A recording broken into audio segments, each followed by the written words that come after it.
Warchant TV, in fact. Appreciate you very, very much. And a good day to you, sir, ma'am.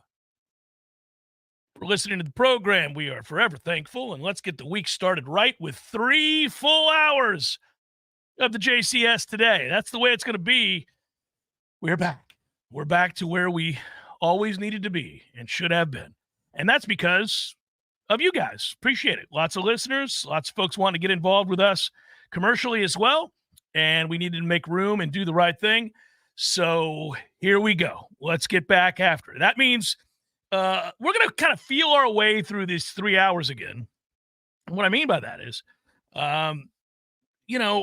there'll be more opportunities to get into some of the other things that we've always talked about in the past too. That includes professional football and other things of that ilk. And I'll move a lot of that stuff to the 3 o'clock. The 3 o'clock hour, where we will have a chance to deep dive in the league and do all that stuff. That's strange. 3 o'clock hour is the end. It was the beginning forever and a day. Yeah. It's weird. Hey, I want to say thanks to our friend Shannon Young, Loans for Knowles, on the program now, Fairway Independent Mortgage Corporation. But I'll just say this over and over again as he's jumped in here. It's good to be back with Shannon. Huge Knoll, diehard Knoll, big time Knoll, and wants to work with us again. So this is good. Loans for Knowles. You see him on the screen if you're watching on Warchant TV. Loansforknowles.com. That's where you want to go. Shannon's awesome. I'll tell you the reasons why later in the show. But he's with us today, jumping back on board. Thanks, Shannon. Appreciate you very, very much. You're incredible at what you do. All right. Do you feel any better after a weekend of watching everybody else? Or do you feel worse? Well, somehow the Noles found a way to strike without playing. Through the first 2 weeks, Florida State was so bad that people took to the social media landscape and posted that they were safe from the Noles this weekend. You saw that marked safe from Florida State football this weekend. Well, that is until you lose 2 of the bedrocks of your recruiting class, and then on Monday announce that Jalen Lucas is out for the year. So even when you're not playing, you can't hide from the Noles and the pain they want to bring, baby. You get your arms up. Get your arms up. Hey, I'll tell you something else. As I watched Cal beat Auburn at Auburn, and somebody's talking about it in the chat, and it made me laugh because I thought the same thing. I put it down in my notes. Their linebackers are good. Their linebackers are really good. Trigger, violent at the point of attack. Like, okay. Good recognition. They pass things off, Tom, in the secondary at Cal. It's crazy. They do a lot of things that we do not do. And it's something to behold. Watching the Iowa State game, which turned out to be a great game. Cyhawk. The Cyhawk Trophy goes to Iowa State. Crazy comeback. I mean, you would think that you're down 13 to Iowa with that defense and your Iowa State's offense. You're not coming back, but they do. And they kick the game-winning field goal late and win 20-19. But the point of me bringing that up at all is, did you see the safety play in that game? Iowa State and Iowa safeties are grown-ass men. Grown-ass men out there seizing the opportunity to strike with great violence in any play around the line of scrimmage. Every time you looked up, you went, oh, that's what that looks like. I forgot. Safeties were allowed to come up and make plays in the run game and knock somebody's face in. That's the hard part. It's not that there weren't folks struggling out there. I'm looking at you, Notre Dame. My goodness. SpiritExpress.com. SpiritExpress.com. Well played. We'll be in South Bend. There was a thought that maybe we could wiggle out of that contract with SpiritExpress.com after seeing the first 2 games. But then we watched Notre Dame lose at home to Northern Illinois. They become the first to lose to a MAC team while ranked in the top 5. First ever. So you got that going for you, Notre Dame. Should note also that Bowling Green nearly knocked off Penn State and looked like they had the much better quarterback. So 2 MAC schools almost said, get you some. But Notre Dame losing, and by the way, I know you were watching. I'm sure you were watching when that happened. That third down run was a first down. Oh, by 2 yards. What are we doing with replay? It pisses me off that we watched that play from every imaginable angle 6 times while we were waiting on the decision. And that kid is not just, a little across the yard to gain. He's, as Tom just said, 2.5, 3 full yards beyond the line to gain. That's a first down and more. That's like if they had done that in first down, it's 2nd and 6. I mean, my God, get it together. It's not that hard.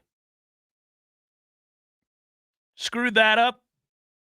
I did get to enjoy and kind of first guess that Deion's crew was going to get destroyed, and he's just a bad coach, man. I'm not even going to get into all the personal stuff with, stuff I've talked about in the past with Prime Academy and all nonsense. He's a terrible coach. He has no idea what he's doing. It's hilarious to watch that dude butcher clock management at the end of halves and the end of games is something to behold. It's breathtakingly bad. They finally, Colt McCoy didn't want to have to say it. Was it Colt McCoy? Yes. That was the game, right? Yeah. Colt didn't want to say much of anything. Well, Colt, that's a tough one, Colt. Here's the problem with Colt McCoy being an analyst. He knows what he's talking about in a child's voice. There's nothing worse than having a guy who's really knowledgeable but talks like this. It was tough. I was like, oh no, you can't overcome that. If you didn't have the knowledge, well, you can, but you have to break the monotone. He's not willing to break the monotone. He's never going to have a strong voice, Tom. It's never going to be. You can work around it. You can work around it to some degree. Yeah, I'll agree with you. I've been there. Well, buddy, your voice never sounded like a 12-year-old girl's. No. His voice sounds like a 12-year-old girl. It's tough. I got sidetracked. It's okay. We got 3 hours today. I can get sidetracked as much as I want. Look, man, you don't have to throw 99 anymore. You can throw 94, 95. We're pitching now. We're pitching. Yeah, we're locating. It's okay. I'll bounce around. But yeah, that's a toughie. Listening to him talk, but he's knowledgeable, and he was trying hard not to make fun of Deion when those clocks are the seconds are just ticking off towards the end of the half. Well, and he's going, well, I don't. Why would you not? You gotta. I'm like, yeah, say it, Colt. You got to call timeout, dumbass. They gave him 3 mercy seconds, too. He didn't signal till 12 or 11. Oh, I know. They put it at 14. He was like, who signaled for a timeout? Was it another coordinator like we saw with the NFL game on Thursday night? Yeah, I'm sure. Spagnuolo come out of there? Yeah. It's something.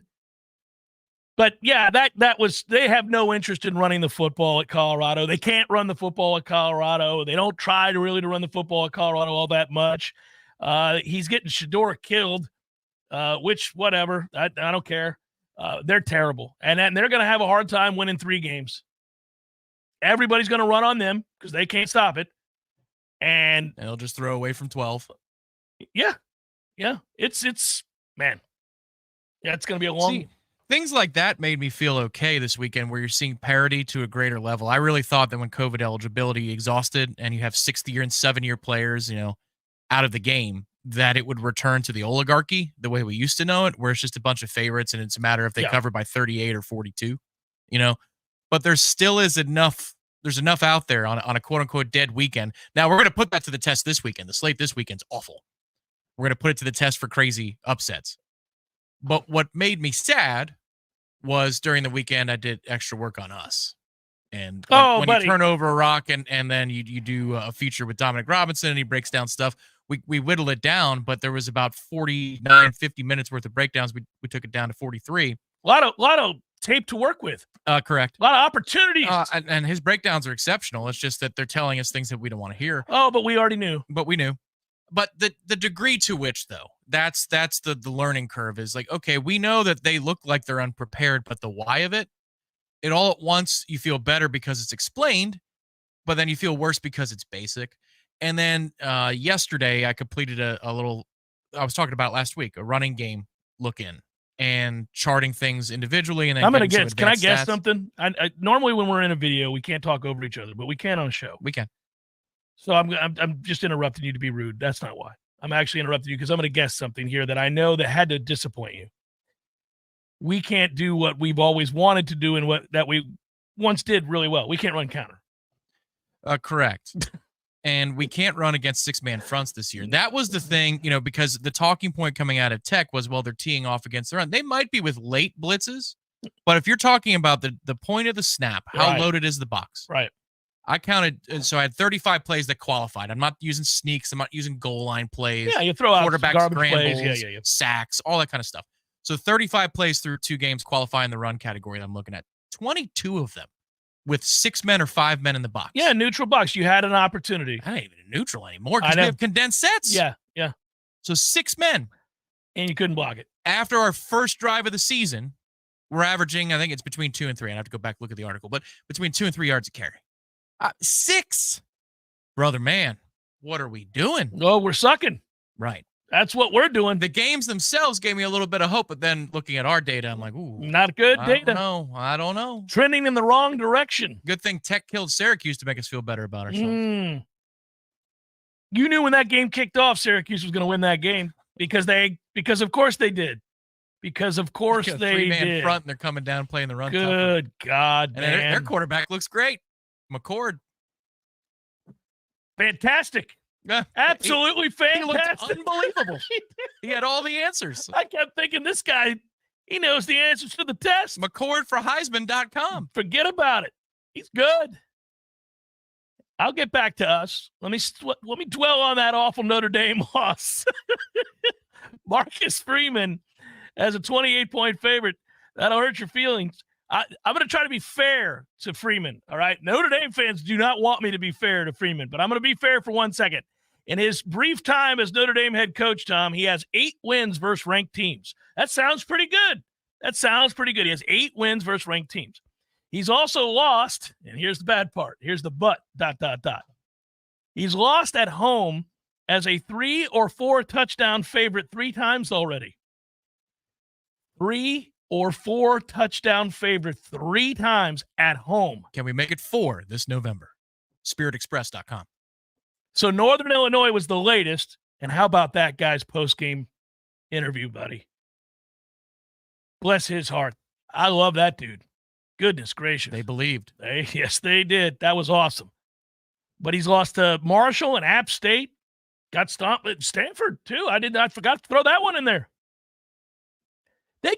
So a lot of times when upsets happen, we all know this, right? You watch college football, pro football for a long time.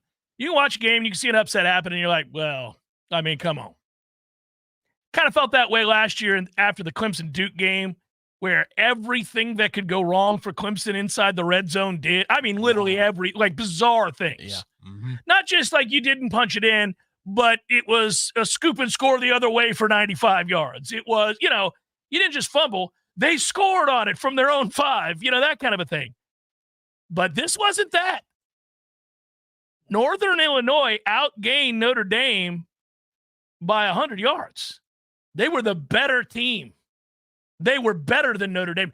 Northern Illinois lost their best player towards the end of the game, and they still went down and engineered the game-winning drive. They were better than Notre Dame in really every way imaginable. They were better at quarterback. They were better, period. They were more physical. They blocked it up better. Northern Illinois is not ranked this week. Notre Dame is. Don't know why. I saw our friend McMurphy put out his top 25. Notre Dame 21, Northern Illinois 23. Like, Brett, it's not about what you're projecting moving forward, buddy. I got a question for you that's kind of fun. We're big college football fans, so it's a good thing we are. Yes, it's not just about Florida State, although that is a central theme of the Jeff Cameron Show and has been for 26-plus years. But we look at the big picture. If you listen to this as a podcast and you think, oh, man, it's just, why is he deviating from Noles time? It's a radio show, baby, that turns into a podcast. But what I'll tell you is. And yes, he called you baby. That's right. I'd have slapped your ass if you were here. Now, get you some of that, sweet cheeks. Wow. This is a radio show. We are back to 3 hours, aren't we? So here's what I'm telling you. Does Notre Dame make the playoff if, all right, they go 10-2, and that's one of your losses. Say they lose only one more game, they win like 9 straight, and then they lose to USC. I looked at their schedule. They could lose to USC. It'd be nice to say they could lose to us. Right now, they couldn't lose to us. We'd lose to Northern Illinois. Will we be a 3-touchdown dog going into that game? We could add to the Freeman misery. If it's 14, no chance. 20 plus? Yeah, got a shot to knock them off, especially if you're like Marshall or Northern Illinois. But what if they go 10-2? Do they get in? I don't think so. A 9-3 or 8-4 SEC team would probably deserve to get in over a 10-2 Notre Dame team that lost at home as a 4-touchdown favorite against Northern Illinois. Look, we're done here. I understand that things kind of spiraled out of control in the fourth quarter, but from what I've seen, USF is an outstanding football team. For the tests they provided for Alabama back-to-back years, playoff-bound Alabama last season in Tampa, they were outstanding on Saturday night. I think they'll get in at 6-6 over Notre Dame at 10-2. Let me say this, though. It's kind of cool. USF plays Miami in 2 weeks. They host Miami in 2 weeks. Oh, man. Get out of Tampa. Friends of mine who live there, just take a breather. Well, we'll have something to compare and contrast Miami and Alabama against, right? We'll be like, oh, you've both played USF. Let's see who the better squad is. Yeah. We haven't even scratched the NFL. I'm going to, in large part, talk about that in the third hour. Good 4 o'clock window for your team and mine. I just loved it. Baker Mayfield looked really good. Jacksonville fans, you're sick to your stomach today. That game is over. That game is over. Your woman at quarterback looked good. And then here you are, throwing around the lot, driving down the field, about to go up 24-7. ATN fumbles to the back of the end zone. Miami recovers. 80-yard touchdown the other way on the next play. Man, my favorite was the 2 trailing defenders. So number 5 and then a corner. Mm-hmm. And the corner shoves number 5 to try to catch Tyreek. He's like, go! You got to get him. It almost worked. I can't get him. Catapult. But, man, how mad would you be if you – so that's like that really quickly – it's not even close. Jacksonville's dominating that game for the entirety of the first half. And the numbers, the stat that blew me away was that I think it was 3 passes total. I've got that somewhere here. It is staggering. 3 passes. Yes. Trevor Lawrence attempted 1 pass on the Jags' final 3 drives. 1 pass. The Dolphins jumped off sides and the Jags accepted the penalty, so one of those passes doesn't count. But he dropped back 2 times on the Jags' final possession, was sacked both times. The Jaguars totaled 13 yards on 11 plays on those 3 drives. But what are we? That is nuts. Miami scored on their final 3 drives each time. And the Jags are out here not scoring, amassing 13 yards and trying to throw it once. You know how mad I would be? What is that? How does that even happen? I get it. Travis Etienne fumbled into the end zone. Cost you. You'd have been up 24-7. The game would have been over. Dolphins probably would have laid down. But how do you just turn around and stop playing? Yeah, almost as mad as you'd be if you're a Commanders fan and you're down 16 points late in the third quarter. You score a touchdown and you line up for an extra point because we're going to stop them. So, it doesn't really matter if we go for 2. I couldn't believe it. They're lining up for the PAT. I'm like, snap it. No timeouts, no nothing. Just snap it. This idiot. They kick it. It's still a 2-possession game. Thanks, Dan Quinn. Appreciate you. Tell you what, though. I hurt for all of you that are in a survivor pool and add Cincinnati. Son of a... I knew it. You did, didn't you? Of course. They were the biggest money line favorite of the weekend. It was the huge difference. Oh, man, it's brutal. It's got to hurt your soul. Week 1. I asked you on Friday, was there buyback? I got to find out if there is. My other inkling, and this is everybody does this. Well, if I just pick this one thing differently, but my other inkling wasn't even Buffalo. It was in trouble early. It was New Orleans. It was against Carolina. It was playing against Carolina. Who is on the clock Yeah. for the first pick in the NFL draft this year. Carolina is on the clock, ladies and gentlemen, because holy moly. Can you imagine? We think we got it bad right now as Noles fans, 0-2, looking foolish. Imagine if you were one of the very few in this world, diehard Carolina Panther fans, and thought, well, Bryce Young has to look better in year 2. I mean, I know he's tiny. He looks like a kid at gym in middle school.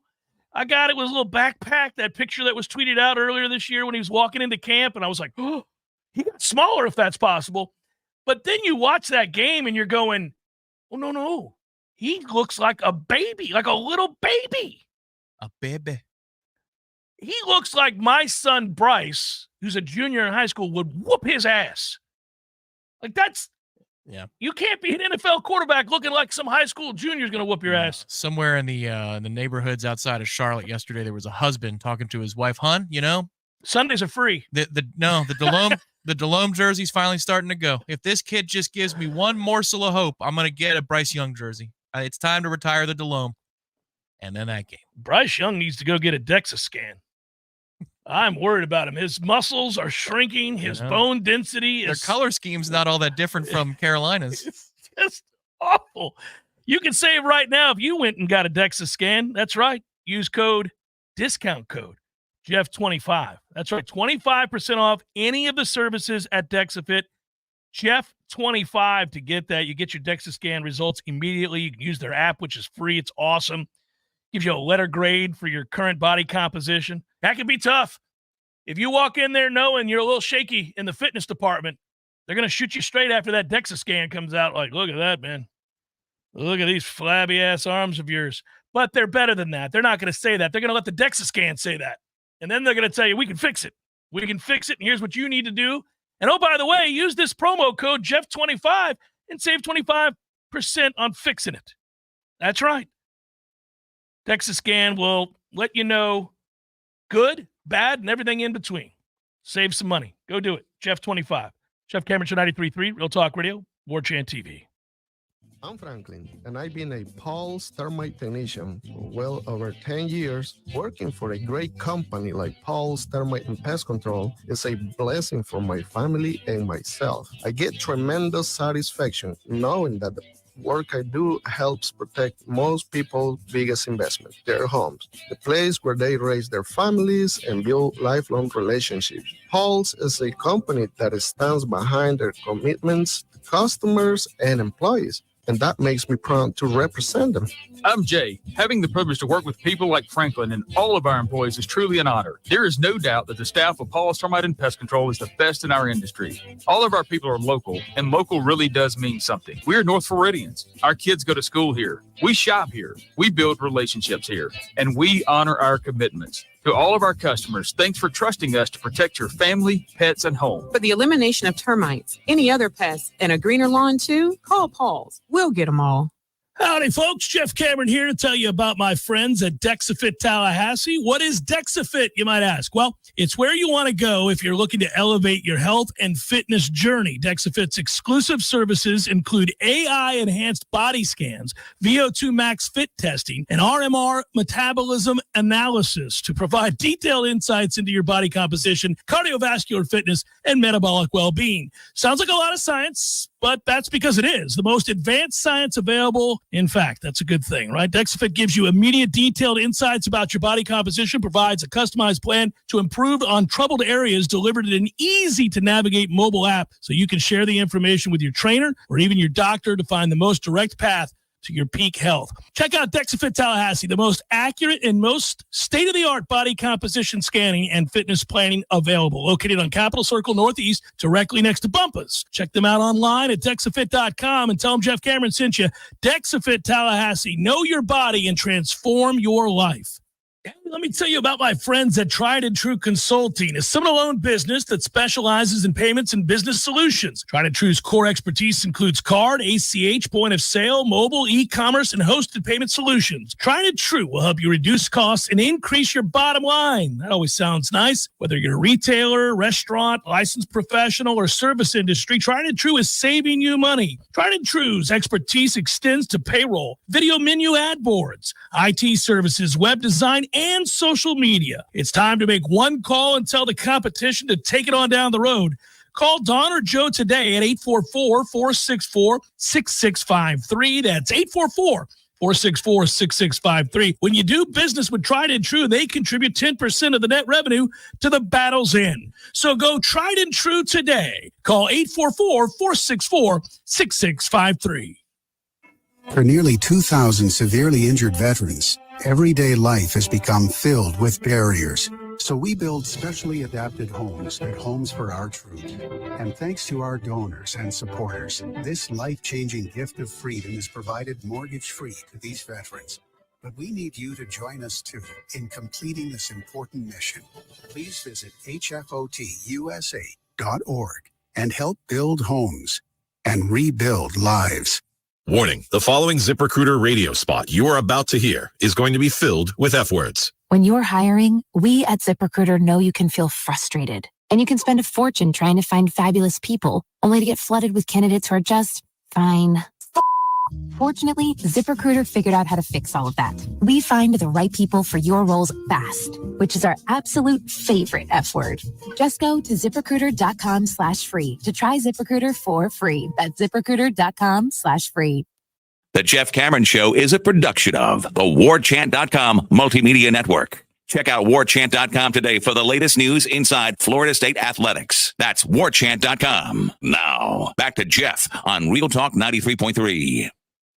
Yeah, we didn't address it in full to start the show. I was going a little more big picture, but I feel terrible for Jalen Lucas. If you didn't hear the news, Tom and I did the video, and Norvell announced it earlier today that Jalen Lucas, the speedster that came in from Indiana, is gone for the season. They get very little out of him this year. Didn't use him as much as they should have in the first two games. Had 2 carries for 13 yards. What do you have? 3 receptions for another 40 or whatever? 39, yeah. Yeah, so there it is. 52 yards, 5 touches. Yeah, it's frustrating. Very, very frustrating. And that's a kid that took our breath away. Everybody commented immediately the first time they ever saw him on how fast he is. He could be utilized, I think, as a specialty player, both special teams and then also kind of the sort of the more gimmicky things that you can do where you can get him in space. I shouldn't call it gimmicky. It's part of football, but, isolate him in space and let him make plays. He was a wow factory time and again at practice. And I don't mean it in the, jaded, cynical way where we watch practice, tell you somebody's good, and then they don't show up on game day. No, this kid, I think, has a lot of potential to be a difference maker. Whole team's bad right now, so it's not on him, but damn it, you hate to see that. And, that's the thing with injuries, it feels like over the years. I wish I could quantify it, but when you're going good, when things are going well for a program, when you come out of the dark and into the light and all of a sudden things appear to be humming, you're winning games, your coach can do no wrong, everything seems to be, where it needs to be. We call that on the Jeff Cameron Show and have for years operating to peak efficiency. Like you're winning and you're on top of the mountain. You feel like, man, sky's the limit. And a lot of times when that stuff is happening, you're avoiding big injuries. You're avoiding injuries to key players. You're avoiding injuries in general. Your best players are playing because they're out there and they're available and you feel good about it. And then, when it's going bad, probably because you're keenly aware of it, when it's going bad, you think to all of the injuries that you're enduring in addition to whatever else is happening off the field that frustrates you, in addition to your record, in addition to poor performance from the players that are out there, whatever it might be, you just feel that sting even more. And damn it, man, Florida State's had a rash of injuries that are brutal. Now, they do get Hakeem Williams back, we think, this weekend. And I do believe that will make a difference. I'd like to believe. How about that's a better way of saying it? I'd like to believe that is going to make a difference. In that's a kid that can really block. He's physical, and I think he can make contested catches. And oh, by the way, he was beginning to trend in the right direction when the injury happened. Now it's out there. You obviously saw he did not play in either one of the first 2 games. We are not allowed to talk about injuries when they happen.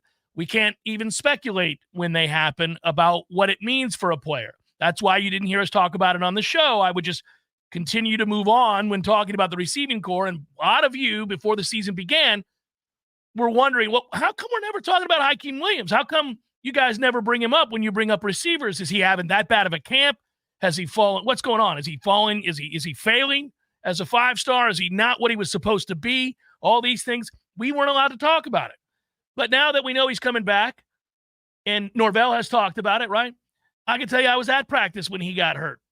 And it's really frustrating because it was on a big play. It was on a touchdown. It was on a long touchdown. And he was beginning to have more moments like that. Yeah. And then he got hurt. And as soon as you saw it, Tom, we were standing right. I mean, you weren't, but I was standing right there. And I turned to Corey. I was like, are you kidding me? Well, it was spoken about in practice and the availability after that, he's, quote, close. Now, if you want to take that with a grain of salt, the comments coming out of practice and that were on the record in press conferences, I understand that because a lot of players were close or good or whatever. But he did look different. He did. And he also can help with something that we need a lot of help with, which is blocking, because it's not just an offensive line problem. The blocking's been poor everywhere. Tight end, out in space. Jalen Lucas would have really loved to have Hakeem Williams healthy. Yeah. And those guys that are those bubble type players, which we have a lot of, they'd benefit from his expertise in that area alone. But I think he might bring more to the table. And Kentron's starting to emerge. Let's get those larger bodies out there. Yeah, it's that makes sense, obviously. But it's exciting to hear some good news in the form of Hakeem Williams. And I wanted to offset the negative news today of Jalen Lucas being gone for the year. We wish him well. But the good news that it does look like Hakeem will be back. Now, we'll see how much it makes a difference, because I'll tell you this, if you can't get him the ball, you can't block it up. If DJ's inaccurate, you can have, Jerry Rice out there and it may not make a difference. But it's nice to see one of your more key players and one of your better high school recruits, not something you've been great at, emerging to get back on the football field. I said at the outset of the show that even in a weekend in which Florida State doesn't play, you somehow feel like they wronged you.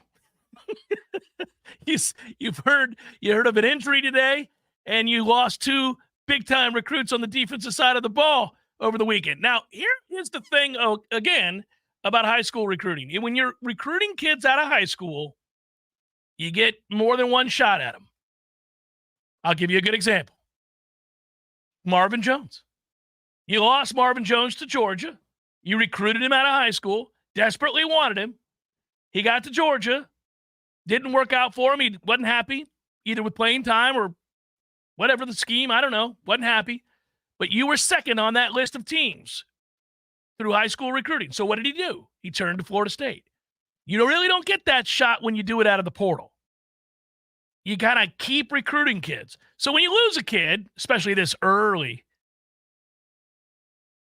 now it seems unlikely you're going to wrestle him away from Texas, who I think looks like one of the best teams in the country this year, without a doubt. But keep recruiting him. Keep recruiting him. We'll see. It's a long year. There's a lot of things that can happen. Lord knows we've learned the hard way. KJ Bolden, Travis Hunter, and the list goes on. Keep buying bricks. Keep buying those dope bricks. Yeah, well, we're going to always have to do that. But I do want to point out, I've heard some folks. Now, you're right to extrapolate that year over year. And I don't mean you specifically, Tom. I'm talking about people who kind of paint this picture that Florida State is not one of the money teams in college football in terms of what they're willing to spend. And that is simply not true. I posted this last week when a question like this came up on the Warchant message boards, and I went and found out that we're between 6 and 14 in the country in what's being spent on a roster this year. So even if you take that at its worst, say 14, That's enough if you're operating at peak efficiency everywhere else. If you're coaching them up, if you're evaluating well, if your administration's doing the things that they need to do, if your facilities are good, you can have an elite team as a top. In terms of payroll, it's like the NFL, right? Except for the NFL, at least has a salary cap and everybody has to abide by it. But the point would be that Florida State's in the money. Now, I will say, every year we remain in this conference and the payouts are what they are in the SEC and the Big Ten is another year that we probably fall further and further behind from a payroll standpoint in terms of what your collective can do. Unless you divert all resources and you start to shrink the athletic department down. I mean that's the real choice that you have to make here is contraction of the athletic department to allow football to survive. That's why there's a lot of grandstanding that goes on at those board of trustees meetings. But when those members say that this is not a football decision that you're making to leave the conference, it's an athletics department decision, they're absolutely right. Because those sports are going the way of the dodo first. Football will be the last sport standing. Of course, yeah. It'll be the band with the cello and the violin on the Titanic. They will be the last ones there with the captain. You can't get wrapped up in what's going to happen 2 and 3 years down the road when you're only 2 games into the season this year. But I feel really bad for the panic-stricken Florida State fan right now. Like the ones that don't have perspective at all, I feel really bad for. You just want to put your arm around them. I'll tell you why. Everything that's transpired to start this football season has been a running kick to the cojones for Florida State fans. You've lost 2 games in which you were heavily favored. They happen to be conference games. They were also the only game on. So everybody saw you suck as a nation. They saw you suck. You are buried in the ACC because those, again, were conference games. The players you went out and brought in the portal appear to have been misevaluated and perhaps at this point seem to be also not put in the best position to succeed. So you've got a double whammy there, okay? Your coach whiffed for the first time in the portal badly. It's not like your holdovers are kicking ass. There's a lot that is wrong with the program, and 6 of the top 7 teams in the AP rankings are out of the SEC. The lone exception is Ohio State, and they got $1 gazillion and they win a lot of games. You can feel the shifting tides where this will go. You already know it logically. Money equates to wins. Equates to better staff, better facilities, better investment. So when you are out here in quicksand fighting to survive, and you see what's going, the newest team to the SEC, the newest 2 teams to the SEC are Texas and Oklahoma. Oklahoma was awful against Houston this week, and I watched that game. They were dreadful. They don't get to get lumped in as this great get, at least for this year. But Texas looks like one of the 2 best teams in the country. I think we'd have Georgia and Texas. And you forget, unfortunately, Texas is now in the SEC. They're an SEC school. Yeah, that's your matchup in Atlanta. In all likelihood. There it is, right? And you just feel like you don't have time to waste floundering out here like we are right now. Then you get injury news. Then you lose 2 commits. And you're going, sweet Jesus. Can anything happen that is favorable for Florida State in the way of football? It can't happen soon enough, I can tell you that. They got to go and play well this weekend. That game against Memphis, when I say go, I mean it's right here, but you got to play well. This has to look better. This cannot be the thing that adds to further disillusionment. I've been around teams, we all have watched them, that lose games and aren't talented enough, and you lament that you're either not recruiting well enough or kids aren't being developed or whatever it might be, right? You can live with it. It's not ideal, but you can live with it if you think at least they know what they're doing and they're well coached. That's the part about being blindsided here. They are not elite from an ability standpoint, and they don't look like they have a clue what they're doing. I would approach the same point from a different place. I don't know how good they can be because they don't look prepared. Well, so that just adds. It's the same place. We're going to the same place, and that's the thing here is this really a Tatum Bethune problem?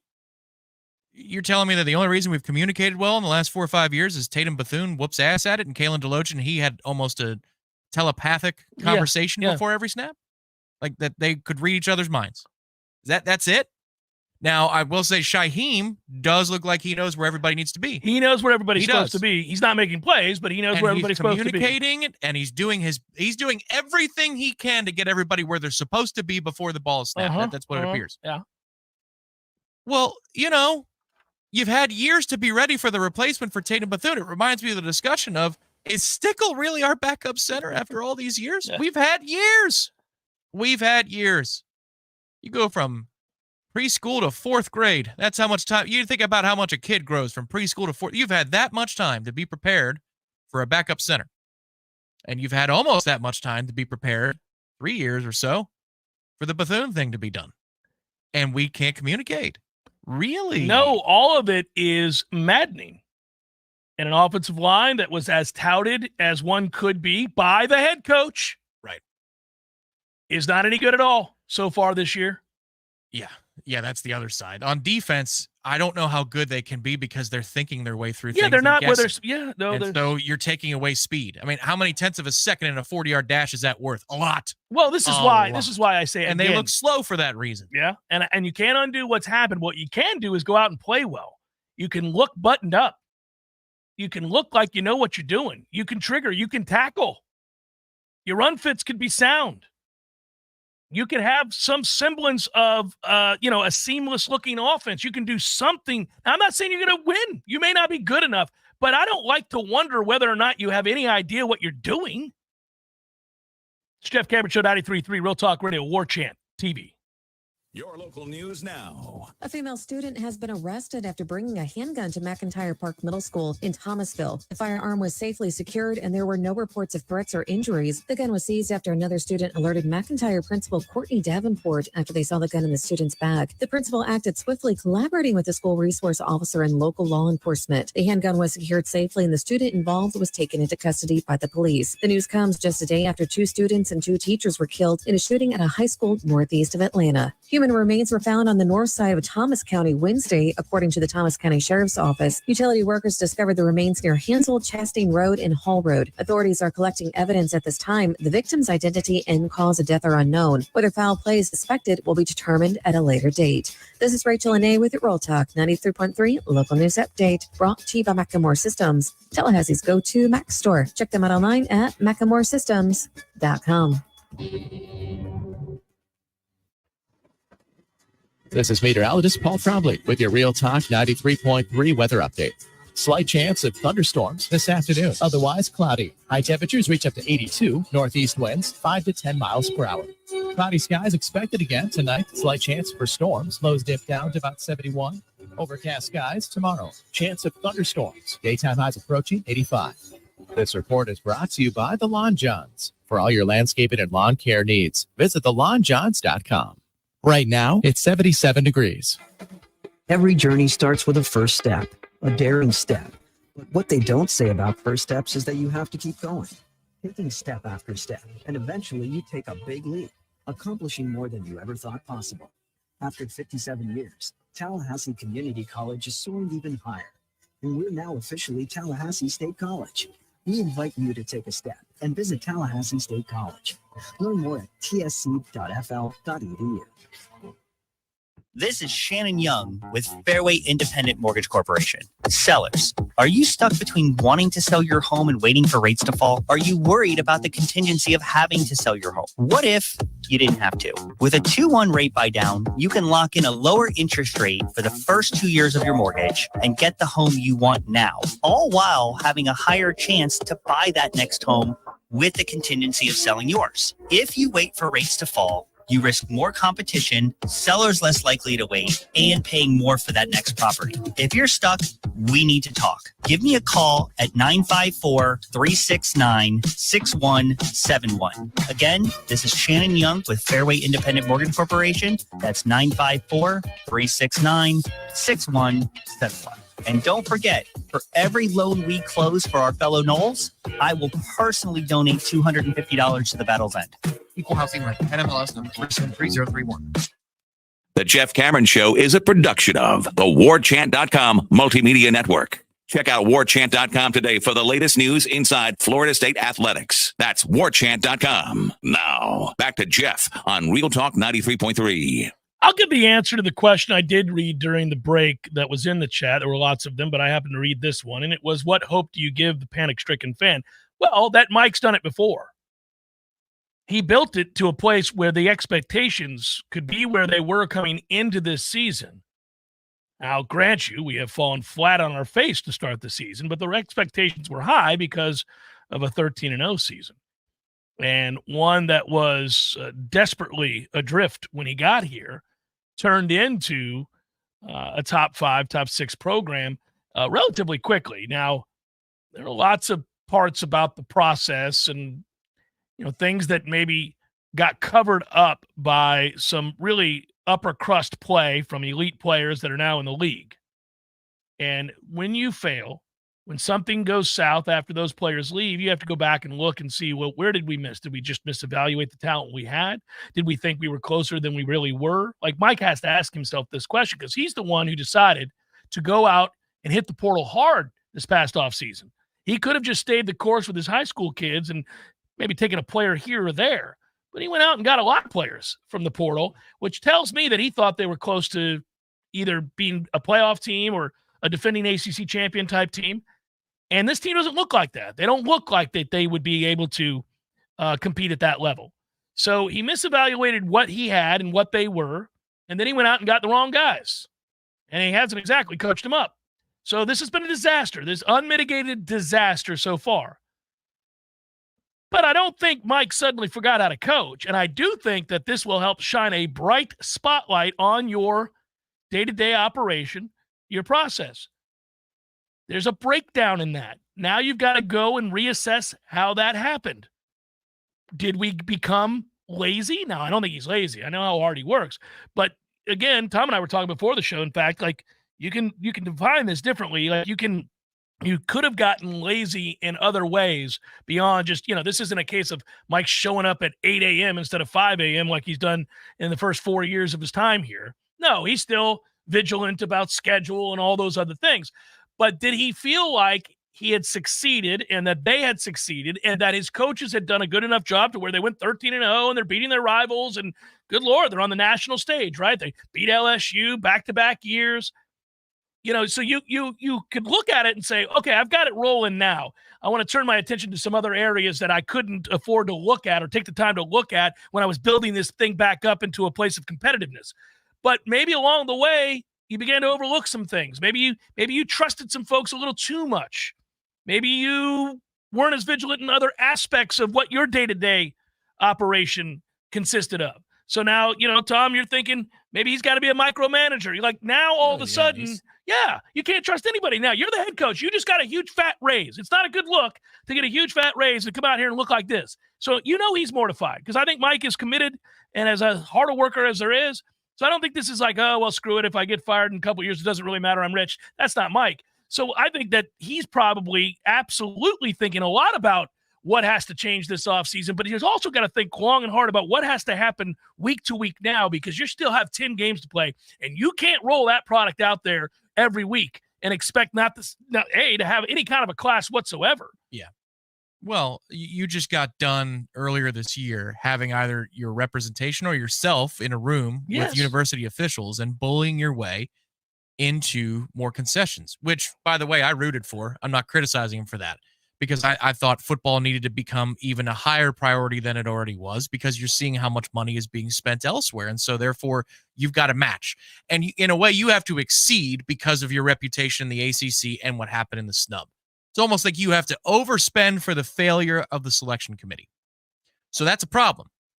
And he's trying to face it by bullying his way and leveraging the Alabama situation. Now you run into this moment where you've got a choice about what you're going to do next. And do you turn it over to the kids? Do you already in your mind commit to staff changes? I'm of the mind that as we sit here today, it is a heavy favorite that there are massive staff changes coming in December. Agreed. They can play their way out of that, that reality by winning football games. But as we sit here today, yes, If it stays, if it improves just a little bit and we navigate towards 6-6, and that's your finish, you have to make sweeping changes, and you must be a micromanager in this new era when you bring in the new bodies. You have to do it. Something to think about. That look, and you posted it on the screen. Oh, in the postgame show. The look on his face, unlike any look we've ever seen from Mike Norvell before, that crazed, faraway stare, this, are you effing kidding me? Oh my God, this is not what I thought look. This is a disaster look. The look of, oh, good Lord, tells me that that's coming. And perhaps the hubris that led to this is what he needed. Because there's the look. If you guys are watching on Warchant TV, look at that look. He is in shock for those in the radio audience. I've never seen that look. That's a look of, it's 7-0. They're in the second quarter. They're in the second quarter, and it's a 1-score game. And he looks like he just saw somebody get murdered. Well, he kind of is watching it happen in slow motion. 11 of them at a time. Didn't it look like he saw something horrific? Like you saw, I'm talking about unlike he went through 0-4. Yeah. And I never saw that look. No, never. That look looked like a man that just discovered an atrocity. Yeah. I hate equating football to something like that. You know what I mean? Spielberg thing, yeah, it's like coming around the corner and going, oh, here's the Eastern Front. Right. Yeah. No, he knew his looks of scoring in those days early. Like, he knew the size of what he needed to fix. He's like, oh, well, I've got to fix it right. Here, he's like, I don't know what I need to do. We got to go to break in 10 seconds, but Rick just made me laugh. That's the look I gave my wife when I witnessed her C-section, our first son.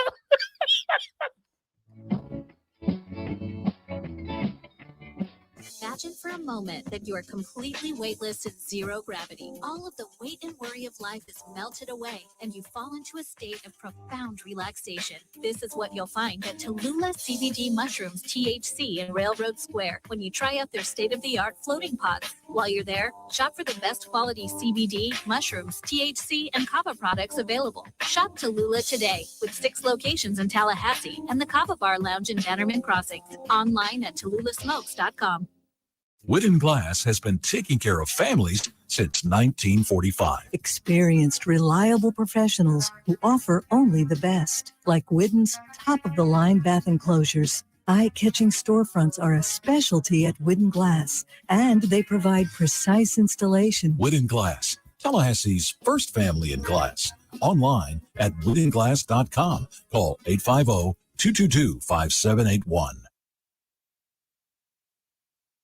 This announcement is brought to you by Fonville Lewis Messer McConaughey. If you're driving right now, you should know there's an 80% chance that the cars all around you don't carry any bodily injury insurance. Most people don't realize it, but in Florida, all the law requires is that drivers carry property damage insurance. This means that the texting teen drifting over into your lane or the drag racer on your rear bumper have no way of compensating you or your loved ones when they cause a crash. And this should scare the hell out of you. Fortunately, there's an easy way to protect your family from this, and it's called uninsured motorist coverage. It's an absolute must, but a lot of insurance companies are convincing folks to drop it just to save a few dollars. Take it from the personal injury experts. Don't. At Fonville Lewis Messer McConaughey, we've recovered millions of dollars in uninsured motorist coverage in crashes where our clients would have otherwise received nothing. So please, call your agent right now and make sure you have uninsured motorist coverage on your policy. We hope you'll never need it, but we'll be here for you if you ever do. Fonville Lewis Messer McConaughey. Don't settle for less. Pinch a Penny Pools has the largest selection of premium hot springs hot tubs in the city. You might even call it Tallahassee's Hot Tub Hub. 12,000 square feet of hot tubs, with over 50 of them on site. Over 20,000 gallons of tub capacity to choose from. That's 4,620,000 cubic inches of hot tubs. But I digress. So why should you own a hot tub from Pinch a Penny Pools and Spas, you might ask? Well, I'll tell you. Number 1. Health benefits, of course. The healing powers of soaking in a hot bubbling pool of water go back centuries. Google it. Number 2, Pinch a Penny has hot tubs with technology called Freshwater IQ. It gives you real-time chemical readings and tells you exactly what to add to keep the water at peak perfection. with automated analysis to help you control the chlorine and pH. It's hot tubs for dummies. Sign me up. Number 3, they have the best prices, of course. Plus, you get a free accessory and no interest financing. Easy peasy. But if you don't want to take my word for it, check them out yourself. Pinch a Penny Pools and Spas. Locally owned, locally operated, and the easiest way to find relaxation. Coming up next, more of the Jeff Cameron Show. Live and local on Real Talk 93.3. WVFT, Crescent, Tallahassee. Your sports action update on Real Talk 93.3 with all the latest odds from Vegas. Brought to you by Fulmar's Pawn, Gun and Gold. More than you might expect with 2 great locations in Tallahassee. Florida Gators back in action on Saturday as they host the Texas A&M Aggies at Ben Hill Griffin Stadium. The Aggies are the 4-point favorite, the total 49. Florida State back at home, Doak Campbell Stadium on Saturday afternoon against Memphis. The Seminoles a 5.5-point favorite with a total of 52. Jacksonville Jaguars play their home opener this week at Everbank Stadium, laying 3 against the Cleveland Browns, 42.5 the total. Atlanta Braves today at home against Cincinnati. Braves are the $1.62 favorite with Charlie Morton on the mound. Braves at $1.70 road dog of the Philadelphia Phillies minus 205. That's smarter with Juice Reel. It's free in the App Store. Juice, R-E-E-L. Mike Son at Real Talk 93.3. I'm at the movies, asking people if they'll switch seats with me for $574. Here, take mine. So what about $574 if you switch your home insurance to Allstate? Too much work. Not if you call them. They handle the switching. Now that's a plot twist. Shh. Check Allstate first, and you could save hundreds on quality home insurance today. You're in good hands with Allstate. Not available in every state. Based on the national average annual savings for new home insurance customers surveyed in 2023 who switched to Allstate and reported savings. Savings vary. Well, Grease, as a rideshare driver, I love keeping my car smelling fresh and clean. So when I'm driving, I only trust new Febreze car vent clips. Now with 3 times greater scent control, because it's that little touch that sets me apart. I can turn the intensity down for subtle freshness, or I can turn it up for when I want lots of scent. So whether it's set to low, medium, or high, with new Febreze car, I know my car's going to smell amazing, which keeps my driver rating right where it belongs. Picking up, Oscar. Maddie, did you hear Grassroots Coffee is now the official coffee of FSU's NIL collective, The Battle's End? Yes! I've heard tons of people talking about it and the new coffee, Battle's End Blend. Yeah, every time you buy a bag of Battle's End Blend specialty coffee, you help support FSU athletes and help our Noles be more competitive. Every time I buy a bag? Anytime anyone buys a bag, retail or wholesale for business. Just imagine how much impact we can have if every time FSU alumni and fans take a sip of coffee, FSU athletes benefit. Just go to grassrootscoffee.com, select Battles End Blend and the size and grind setting you want. And if you have a coffee shop, restaurant, or even a business that has coffee in the break room, you can buy it wholesale at Grassroots Wholesale Portal, grassrootscoffeeroasters.com. Locally owned, locally roasted, locally loved, and committed to our Noles. Grassroots Coffee. So good. The kids are back in school, and that means more homework, more projects, more research, and more screen time for the kids. These days, you can't get much done without using a phone, tablet, or computer, so you'll need all your devices working properly. Macklemore Systems is here to help. Not only can you get repairs, upgrades, and replacements, but you can also get expert advice, guidance, and consultations on how to maximize the use of your Apple gear. The Trapper Keepers are gone, and in this digital world, Macklemore Systems are your digital experts. Online at MacklemoreSystems.com. Dream it, plan it, do it. Brian Barnard's Flooring America offers a straightforward way to shop with our streamlined shopping. Finding the right flooring is simple. Visit our newly remodeled showroom featuring the Room to Explore shopping experience, where our knowledgeable staff will walk you through the steps. Our family has been serving the area since 1976 with a local staff of more than 35 people trained in flooring sales and design. We know floors, and we know styles. Let us help make your home timeless. Brian Barnard's Flooring America, where friends send friends.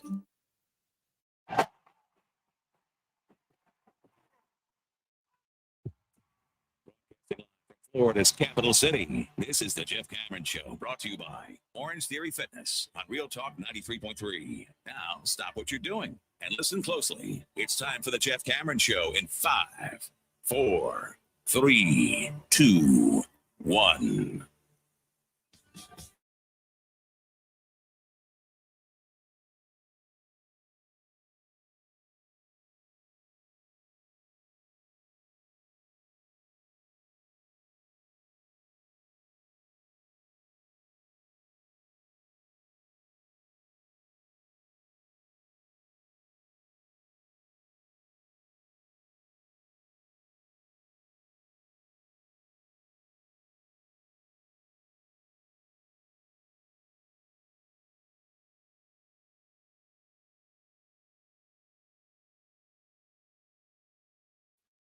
We had fun taking a good look around college football, and we've got 2 more hours to do that along with pro football. Oh, I didn't properly, Tom, I don't think I properly said to you that I'm sorry about week 1 grand opening, grand closing status of survivor pool you're in after you had Cincinnati. Man.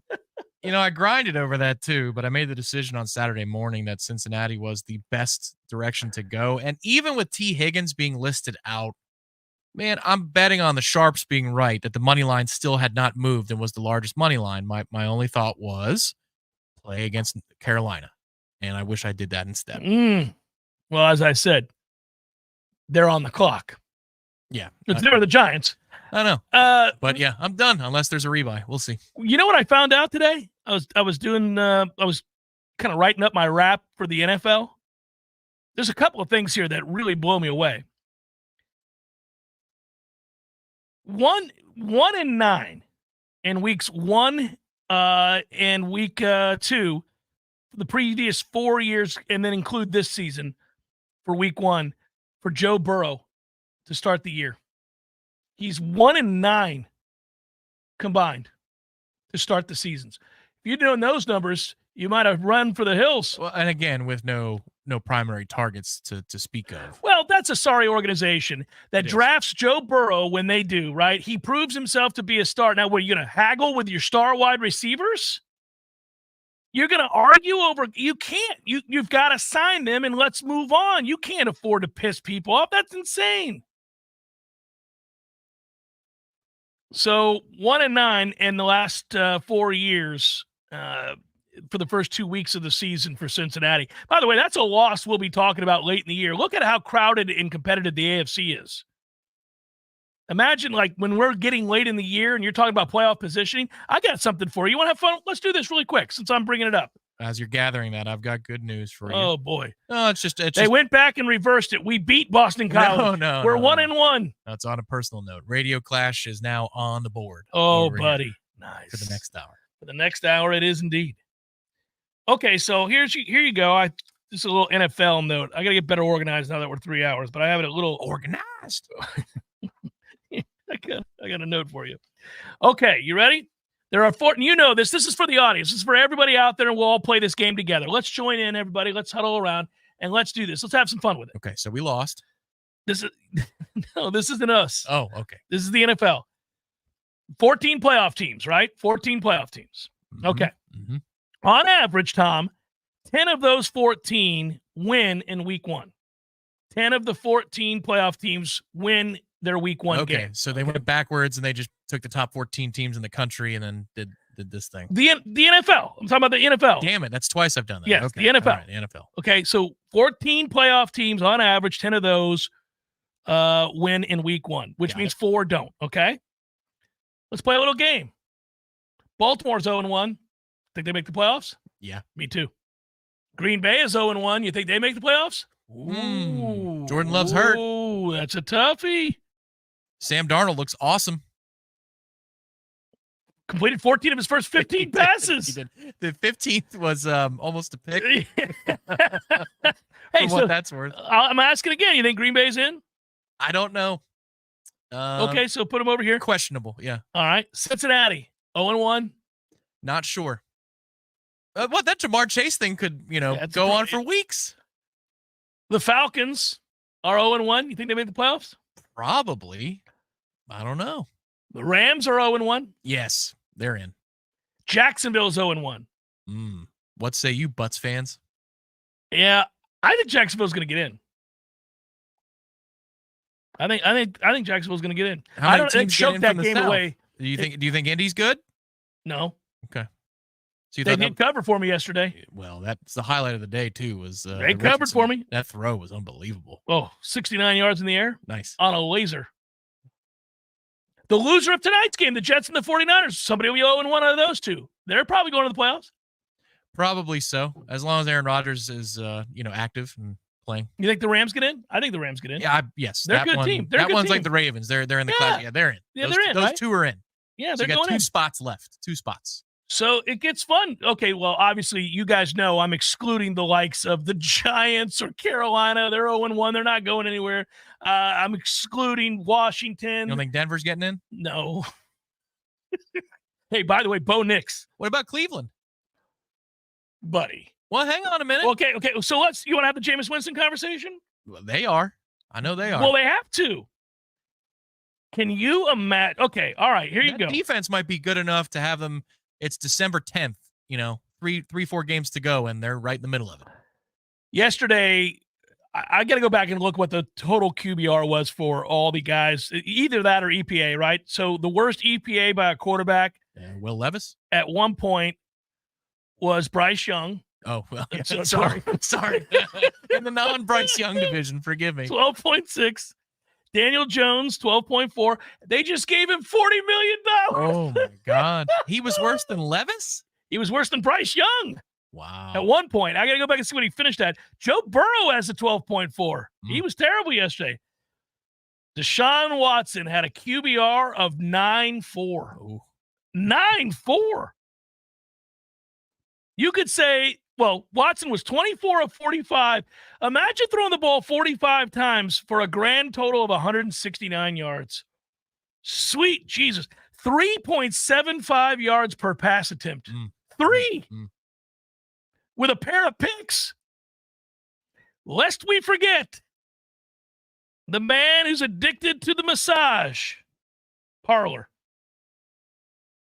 Of both. Cleveland gave up. Hey, I know you're working on my shoulder, honey.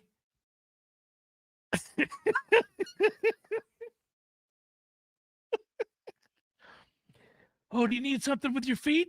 Your calf hurting? No. I got something else in mind. No calf.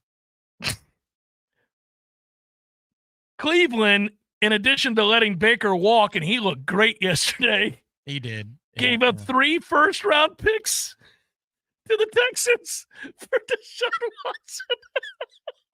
So Levis merely had 3.97 yards per attempt yesterday. So Deshaun was worse. And his quarterback rating was 31.1 somehow. If they move on from Watson, and I think they have to, that is a $172 million cap hit for 2025.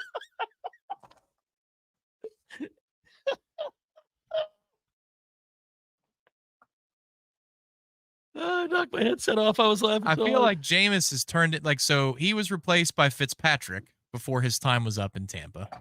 And since you're just plugging in, what I'll tell you again was that Jameis was replaced by Fitzpatrick in his time in Tampa. Yeah. And I feel like he's become Fitzpatrick. He might have 3 more stops in his career where he is the flavor of the 2 weeks. Winston's got to start as soon as possible in Cleveland. He's a competent quarterback. Yeah. I mean, what are we doing? Think about this. Cleveland received Deshaun Watson and a 2024 6th-round pick when they made the trade with the Texans, okay? Houston received the 2022 first-round pick, 13th overall, the 2023 first-round pick, the 2024 first-round pick. They got the 2022 4th-round pick, the 2023 3rd-round pick, 2024 4th-round pick. God, dog. This is arguably the dumbest and worst deal in history of football. You got to go back to like the Cowboys fleecing the Vikings. That is nuts. Let the Jameis Winston era begin in Cleveland. And he does have talent there. There's talent around him. There is, yeah. They could have a great defense, and you can run the ball there. Yeah, well, and reserves are coming. By about midseason, you'll have Nick Chubb back as well. Yeah. They could be, come on, the league's built for this anyway. But they could be 6-6, and you say, well, maybe Cleveland gets in. Green Bay, I'm worried about though, because the Lions were great last night. I thought that is a complete football team. So it's their division. So Green Bay doesn't get it like it's been their birthright the last however many years. I don't know. Green Bay's in trouble, Mike. Yeah, I want to make a couple of notes here. I'm going to get back to FSU in a second. So every week I'm going to find one of these because I don't understand how this happens. Did you watch any of the Chargers game with the Raiders? Sparingly. We had multiple TVs on, but sparingly. Antonio Pierce, get this. Antonio Pierce punted on 4th and 1 on the Chargers 43. Down 6. With 7 minutes to play, down 6. Yeah. 4th and 1 on the Chargers 43 with 7 minutes to play, down 6. He punted. Trailing by 1 touchdown or less on 4th and 1 from the opponent's 40-yard line, 40 to 49-yard line. Teams have gone for it 63 out of 64 times in the last 5 years. The one exception, my man, punting the ball away. Now imagine that's your guy. You're like, I can't unsee that. I can't believe we just did that. Again, it's about the same time as the end of the third quarter in Tampa, and your boys down 16 points. They score a touchdown, and it looks like we cannot stop the quarterback run because we can't. Secondary's hurt. Linebacker just got hurt. Levante David's out of the game. And he says, you know what? I really appreciate what Jaden Daniels just did, scoring a running touchdown. Let's bring the kicker out here instead. Good Lord, Dan Quinn. All the rookie quarterbacks looked pretty bad, just so you know. Bo Nix was terrible, averaged 3 yards per attempt. He was awful. 3. Jaden Daniels looked like a guy who can run around, because he can. Not much else going for him there. No, he'll go the way of RG3, and I mean that because both of them played for Washington if he continues to run the way he is, because he's idiotic. He's throwing his body first. Right. He's not sliding. Yeah. Caleb, so this is the last NFL note for a few minutes before we get into I'll push most of it to the third hour. Buddy, Williams in Chicago, the Bears won a game. What's the number? This is an amazing number. Yeah. The Bears won a game in which they had less than 150 yards of offense. Yeah. Yep. They had 148 yards of offense and they were down 17-0. The Bears won a game in which they trailed 17-0. Their quarterback didn't throw a touchdown pass, didn't run for a touchdown. The quarterback sucked. It's game 1 of his NFL career. I got it. He was inaccurate, didn't throw for 100 yards. They had less than 150 yards of offense, and they won after being down 17-0. Whew. Somebody should choke Will Levis half to death with all that mayonnaise. That is ridiculous. All you had to do was quarterback sneaking up the middle 3 times and punt the rest of the game up 17-0. You would have won. Did you see the pick six? Oh, it's the worst. It's one of the worst pick sixes I've ever seen. It's a shovel pass. And he's being tackled. It's a shovel pass pick six. I mean, that is, whew. Do you have any sense of, I mean, you just got done deep diving. I've gone in and racked my brain for something that I feel like would be encouraging for this group this weekend. Do you feel like there's an emotional wall that I've put up with this team? Does it seem like I'm very calm in this circumstance?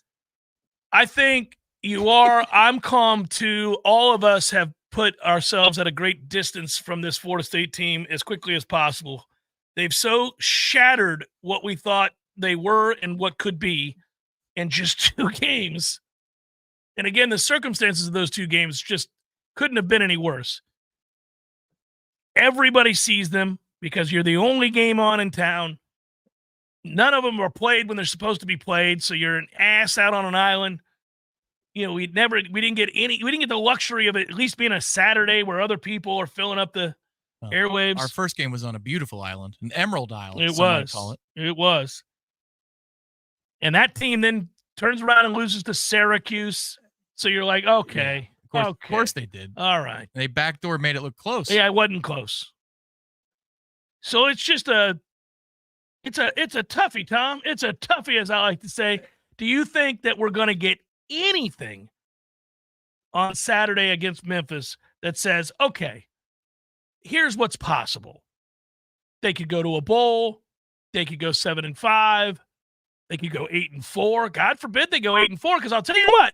We'll all be very happy around Christmas time. First of all, if they go 8-4 after this start, it will renew your faith that, okay, all right, we're going to be okay. Because they've looked so putrid in almost every aspect of football through 2 games. It's hard to project an 8-4 season. You haven't seen anything that you like that would let you hang your hat on 8-4. That would mean that you have a couple of really nice wins in there. if you only lose 2 more games, you'll have to have beaten some combination of at least, a Miami or a Clemson or a Notre Dame and a Miami or a Notre Dame and a Clemson, although it looks a little bit easier to beat Notre Dame right about now. I have a suspicion they'll play pretty well on November the 9th as opposed to week 2. But you will have had to have garnered at least a couple of decent wins in there. And I would think if that happens, Tom, it means some of your young kids are playing and playing well. Yeah, I think that's the point of hope is the flipping to the youth movement at some point, or at least bringing them along for the ride and giving them some snaps. That would be the first place I look. The second place I look is maybe they thought, and I'm trying to go there. It's hard to, but maybe they thought it was, you just need to tweak a couple of things between game 1 and game 2. This has to be overhauled. This whole thing has to be overhauled. And so if that means that there's personnel changes that they don't list on the 2 deep, great. If that means that schematically the offense looks different than it has the first 2 weeks, fantastic. Like, DJ doesn't see the world the same way that the coaches see the world. That much is clear. So something's got to change. Either the physical body that's out there calling the plays or the nature by which you sequence the plays. The problem is you had 2 camps. Yeah, to know that this was coming for all positions, not just quarterback, for every position. Yeah, no, they whiffed. Yeah. That's a lot of practices, though, man. And they're allowed to see the kids in the summer. This isn't like 5 years ago, 10 years ago. The hard part to wrap your mind around in any of this is how he evaluated as well as he did prior to this. I'm talking about now the portal. Like, okay, you got it right with a kid that came out of Albany. It's not like that kid came from – Jared Verse didn't come from Georgia or Alabama or LSU or Ohio State. He came from Albany. You had to take, I guess, a risk to some extent. I know that a lot of people wanted him. He had the physical tools to impress, but you couldn't have known he was a surefire, not only good player, stud coming from Albany because he hadn't had to play anybody. The best game you ever saw him play on film was against Syracuse, where he stood out in a game against Syracuse. A lot of people do. Yeah. So you got that right. Braden Fisk was at Western Michigan. I get it. A lot of people wanted Braden Fisk, including Notre Dame. But you still had to take a big bit. You had to evaluate that well. You had to look at him and say, okay, you know what? I really want that kid. And I know his tape is at Western Michigan, but I think he translates nicely and he makes us a lot better. And we can go on and on. It was probably easy to get Jermaine Johnson right, but there are a lot of guys that they got right. That's how this whole thing has flipped. That involves evaluation. So what changed? What did you evaluate and get so wrong? The problem is it's not singular. It's not just the quarterback. You got it wrong with DJ, apparently, unless this gets turned around. It looks like you got it wrong with DJ. Right. Well, and then it looks like you got it wrong with the receivers, and it looks like you got it wrong with TJ Ferguson, and it looks like you got it wrong with quite a few guys. The concerning thing is when they brought DJ in, remember they said they looked at 3 games of film. Yeah. One was good, one was bad, and there was something else. Okay. So that's your first meeting. You've had a lot of them since. At no point when you're game planning, installing, on the field installing in practice, in the meeting room installation, asking him to read back what happens, and there's never been a red flag until that? It unveils itself, right? I would think so. Well, what you tell me it's been perfect, and then you show up in Dublin and what, there's stage fright or something like that. That's something doesn't. Yeah, no, it can't pinpoint everything here. Now they're not blocking it up, and maybe that's the big whiff, is that you thought you were going to be able to run the ball, and if you could run the ball, everything else becomes a lot easier. Sure. So maybe you just thought you'd be able to run the ball, and now you can't run it, and you're trying to put the game on his arm, and he's never been that guy. He's been more that guy everywhere else than right now. Oh, he's been way better than he's playing right now, but he's never been a guy that was going to win the game for you. So did you think like, well, he's getting a lot of questions wrong, but that's okay because we're going to be able to run the football? Like that's like, where was the contingency there? I'm sure it was unsettling the first time that he got a lot of things wrong. If he did, I don't know. Maybe he's getting it right on the whiteboard. Maybe they're showing it and he does it right, and then we get out in the game, and that doesn't seem terribly unlucky. It would be very unlucky since it didn't happen in Oregon State. It's 9 months of getting the right answers and then taking the test. For a kid who's played a lot of games, like if he had never played a game, all right. You know what? Yep. He's been in all kinds of adversity in all time zones in this country. Yeah, no, I don't. This is why we get so frustrated when we have this conversation. It doesn't make any sense whatsoever. It's one thing to misevaluate and take a risk. Listen, you knew when you brought DJ in, there was a chance he wouldn't be great because he's never been great. He's had a couple of moments where he was very good. He had a game against Notre Dame in which he was incredible. And there have been a few others sprinkled in, but he's never sustained that. You've never seen him be great. But the thought was that you were close, and you thought you were close based on the evaluation of the guys you had. And you thought, I just need to bring in a guy that's going to raise the floor a little bit, who's played a lot of football, so that I don't have to thrust Brock into action before he's ready. So I'll bring him in. Well, we're going to need some weapons here, especially speed to take advantage of that big arm. So I'll bring in this guy, this guy, this guy, and this guy. It looks like they've whiffed on most of these evaluations as to what these players would be. And that is disconcerting. I find it very disconcerting, and I would like to know what changed, because prior to that, you got the evals right. Now, it was easy to get Keon Coleman right. Everybody wanted Keon Coleman. The thing is, the Keon Colemans of the world are not available right now. You're seeing the portal is changing. Right. There aren't going to be a lot of those guys out there. Dylan Gibbons, Trey Benson. I mean, you got a lot of those Jaheim, right? Yeah. Well, Jaheim didn't really pan out. Bethune. Big time. Yeah, big time. Well, it masked all your problems. They're linebacker because they've been there. They've been there. They did a lot of things wrong at that position. They just had guys that were football players who closed the gap when they were out of place. None of these guys close the gap when they're out of place. They don't play football. They stand around. It's ridiculous. All right, I know I got a break. But before we do, I want to tell you about my friends, Don and Joe. You guys know about the ad board. You guys know about Tried and True Consulting. By the way, Tried and True take 10% of their net revenue, and they give it to the Battles Inn. We need everybody to do that. Does everybody who has a business in town, you want to do that? Everybody give 10% of your net revenue to the Battles Inn, because Lord knows we need some better players. We're going to have to start throwing it around in the offseason, perhaps to bring in better coaches. The Tried and True ad program will give you a lot of exposure, a boost for your business. It'll make you more money, and it's no hassle to you. If you've got a waiting room, if you're a bar or a restaurant or a dentist office, it's a perfect place for the ad board. They'll run it from afar. 2/3 of that screen is all yours to do whatever you want with. Promote your business on the other third. You're good to go. Call my friends, Don or Joe, today at Tried and True Consulting, 844-464-6653. Tallahassee is full of rich history and traditions. When you think of things that jump out in the minds of longtime residents, the state capitol, McClay Gardens, the Springtime Tallahassee Parade, FSU and FAMU Sports, the St. Mark's Lighthouse, St. George Island, and Paul's Termite and Pest Control. Paul's has been protecting thousands of people, their pets, their homes, and their lawns in the capital region for over 50 years. Locally founded and still locally owned and operated.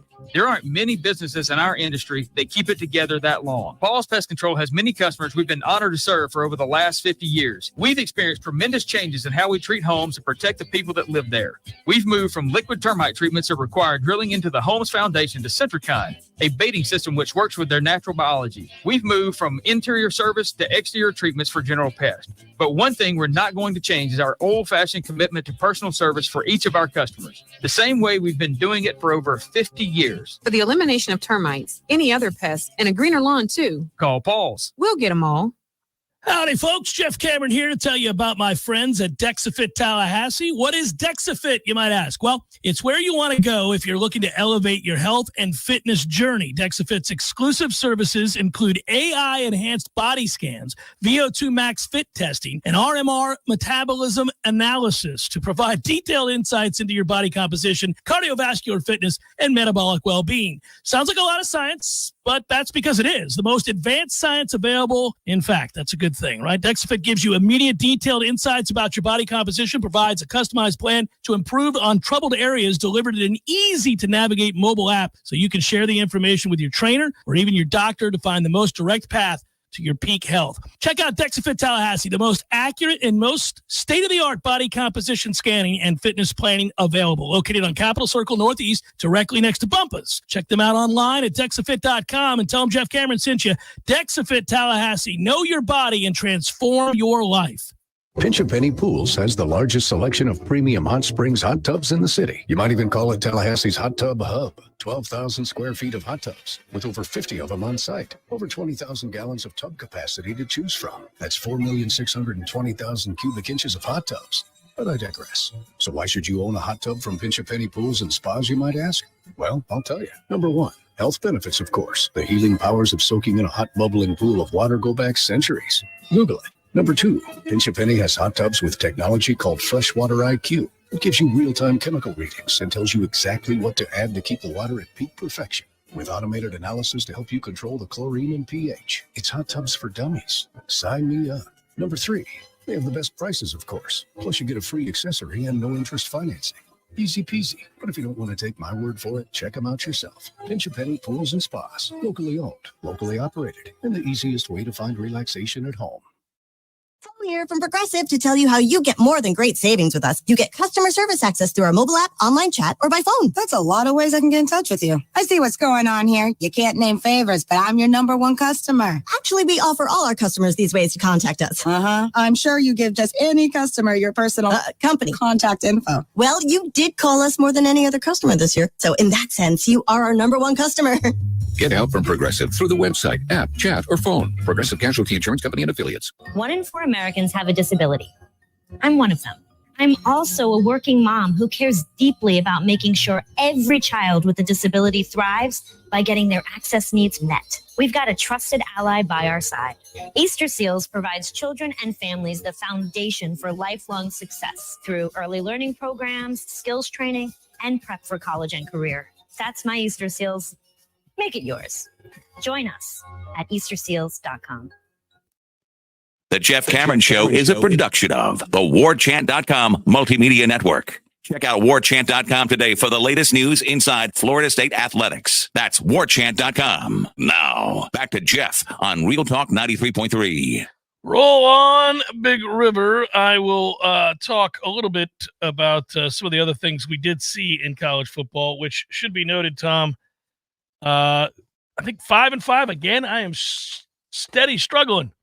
Just 5-5 every week. Got to do better. I am doing better in my real life. We had a setback this weekend. Played a certain game big. Didn't hit.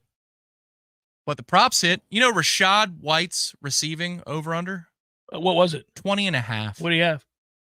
50, 60. It was done at halftime. I had Rashad does that every week. I had the Seahawks to cover. They did. I had the Cowboys at -2.5. They did. You want to laugh at one of my player props? Remember when I gave out Shakir? The over-under was 43. Ooh. He had 42. Ooh, buddy. That's hurtful. It's called gambling. Yeah, I grabbed live USF plus 22.5 late third quarter. Ooh, you got screwed. I did, but I did double down on Nebraska. I bet them before the game at 6.5. It was 6.5 at kickoff. It came under 7. Yeah, I waited for that to the very end, and then I hammered them live. So that was a nice rebound. That game was over the opening drive. You're like, this is done. Yeah, they can't block Nebraska, and they're not going to stop Nebraska from running. I got him at 14.5. It got a little dicey there at 14 when Colorado had the ball. I tweeted this on Saturday. The number was 24.5 live. The live wager was a bonus 10.5 of what was happening. Which did not cover, but yeah, that's what the Hard Rock thought of him. Is my man Ira Schoffel ready to go? In tow. We're back. Now it's officially football season. See, those first 2 games don't count. We didn't have Ira ready to go. Our schedule was all cattywampus. We were in Ireland. The games weren't even played on Saturdays anymore. You know, all this stuff. Now we're getting back to normal. And Ira joins us on the Jeff Cameron Show. Hello, brother. How are you? I'm good, Jeff. How are you? I'm okay. I'd like things to not just continue to stockpile that obviously create the kind of woe this fan base is dealing with. You lose 2 recruits over the weekend. You lose a dynamic player for the season, and you didn't even play a damn game on Saturday. Frustrating. Feels like par for the course. And Jalen Lucas is obviously a big loss. But in the grand scheme of things, man, you have so many problems on this football team that I don't know that changes things dramatically. Sure. It doesn't help. But there's so many other issues that I think that are probably more pressing. So what do you think, Ira, as we sit here talking to each other on a Monday afternoon with a really important game coming up on Saturday, at least in terms of does it give anybody any measure of hope whatsoever for the rest of the year? You're coming off a bye week. You had a chance to assess what got you to this dismal place, this abysmal place. Do you suspect, given what we now know, the depth chart has been released, do you think that they'll play well on Saturday, or do you think this whole thing for this season anyhow is a lost cause? I mean, it depends on what your view of the season is. I mean, are they going to get back into conference championship contention? No. So if that was your standard, then no, that's a lost cause. But I do think, you kind of have to reassess a little bit about what you think about this team and this season. And I think the goal right now should be just get back to playing good football and then assess at the end of the year, like what can it be in 2025? One of the things I think where, I think if Mike Norvell and his staff could do it all over again is maybe realize that, what you and some other people were calling for them to do last offseason, which was, really focus on developing, getting better, and then maybe make that next push again in 2025. Instead, they decided to go out and get a transfer portal quarterback and go out and get a bunch of, bigger name transfer portal additions and try to make a run to get back in the playoff this year. And I just think that was probably, looking back, maybe unrealistic. And clearly they have not played anywhere close to that level. So to me, at some point, you kind of reassess. Are you just going to say, I'm done with this season as a fan or a media member, just say, we're not even going to pay attention? Or you look at it as, okay, what can they do to start getting better, to get back on track, to have a better 2025? Because 2024 is not going to be anything close to what anybody wanted it to be. Yeah, I agree. It won't be, but I do think it's a critical time. I do think that somehow off of a 13-0 season, you've entered into a critical stage of your coaching career at FSU if you're Mike Norvell. Like they can't continue to look completely clueless. It's one thing to misevaluate and take a swing at a quarterback and hope that he's going to be the guy that could help you raise the floor of a season that might have gone 7-5 or 8-4, and you think it could instead go 9-3 or 10-2. It's a whole nother to be out here looking incompetent across the board. They've got to put something out there that shows that there's a game plan and that there's a plan in place for these kids to be put in positions to succeed, because there's nothing to hang your hat on, save for the kicking game through 2 games. No, I agree with you, but I think and listen to Mike Norvell talk today, and then even to some degree, John Papuchis. I didn't get the same sense from Adam Fuller, but definitely from Norvell, and Papuchis hinted at it too.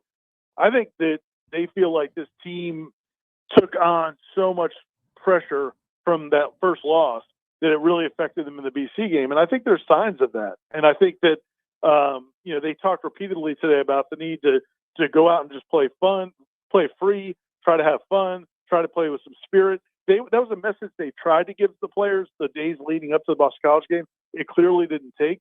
But I think that's as big of anything. And I know that, people want to know specific things that need to improve upon, and there are a lot of them.